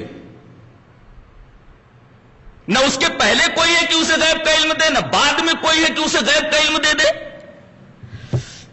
وہ ظاہر، اور وہ ظاہر ہے، ظاہر کی تعریف کی گئی، لیس فوقہ شیء، اس کے اوپر کوئی چیز نہیں ہے۔ جب اس کے اوپر کوئی چیز نہیں ہے، اوپر سے بھی اس کو کوئی غیب کا علم دینے والا نہیں ہے، ثابت یہ ہوا کہ اس کا علم غیب ذاتی ہے۔ اور والباطن، باطن ہے لیس دونہ شیء، لیس دونہ شیء کا مطلب بعض جو عقیدے کی کتابیں پڑھانے والے علماء ہیں ان کو بھی صحیح سے سمجھ میں نہیں آتا ہے کہ لیس دونہ شیء کا کیا مطلب ہے، اس کا یوں ترجمہ کر کے گزر جاتے ہیں کہ اس کے ورے کوئی چیز نہیں، اس کے پرے کوئی چیز نہیں ہے، اس طریقے کا ترجمہ کر کے نکل جاتے ہیں۔ حالانکہ حقیقت یہ ہے دونا کا مطلب ہوتا ہے غیر، دونا کا مطلب ہوتا ہے علاوہ۔ تو کہنے کا مطلب یہ ہے کہ اللہ باطن ہے، اس کے علاوہ کوئی چیز نہیں ہے۔ در حقیقت اس کا مفہوم یہ ہے کہ اللہ کے اندرون، اللہ کی ذات جو ہے، ذات کے اندر ذات سے الگ کوئی قوت و استعداد ایسی نہیں مانی جا سکتی کہ اندر وہ قوت اور استعداد موجود ہے جو قوت اور استعداد اللہ کو غیب کا علم دے دیتی ہے، بلکہ وہاں ذات سے الگ کوئی قوت ہے ہی نہیں، ذات کے علاوہ کوئی چیز ہے ہی نہیں اندر بھی۔ تو ذات کے علاوہ جب کوئی قوت اور استعداد ہے ہی نہیں، اگر ذات کے علاوہ ذات سے الگ ہو کر کے کوئی قوت اور استعداد ہوتی تب یہ کہا جاتا تھا، یہ کہا جا سکتا تھا کہ اس قوت اور اس استعداد نے اندر سے اللہ کو غیب کا علم دے دیا۔ اور حال یہ ہے کہ ذات سے الگ ہو کر کے کوئی قوت اور استعداد وہاں موجود ہی نہیں ہے کہ وہ قوت اور استعداد اللہ کو غیب کا علم دے دے، یہ مطلب ہے باطن کا۔ تو وہ ظاہر ہے اس کے پہلے کوئی چیز نہیں کہ اسے غیب کا علم دے دے، والآخر لیس بعدہ شیء، اس کے بعد کوئی چیز نہیں کہ اسے غیب کا علم دے دے، والظاہر لیس فوقہ شیء، اس کے اوپر کوئی چیز نہیں کہ غیب کا علم دے دے، والباطن لیس دونہ شیء، باطن ہے وہ اس کے پرے کوئی چیز نہیں، اس سے الگ کوئی چیز نہیں۔ اس کا مطلب یہ ہے کہ ذات سے الگ کوئی قوت اور استعداد ہے ہی نہیں کہ وہ قوت اور استعداد اندر سے اللہ کو غیب کا علم دے دے۔ یہ کچھ خاص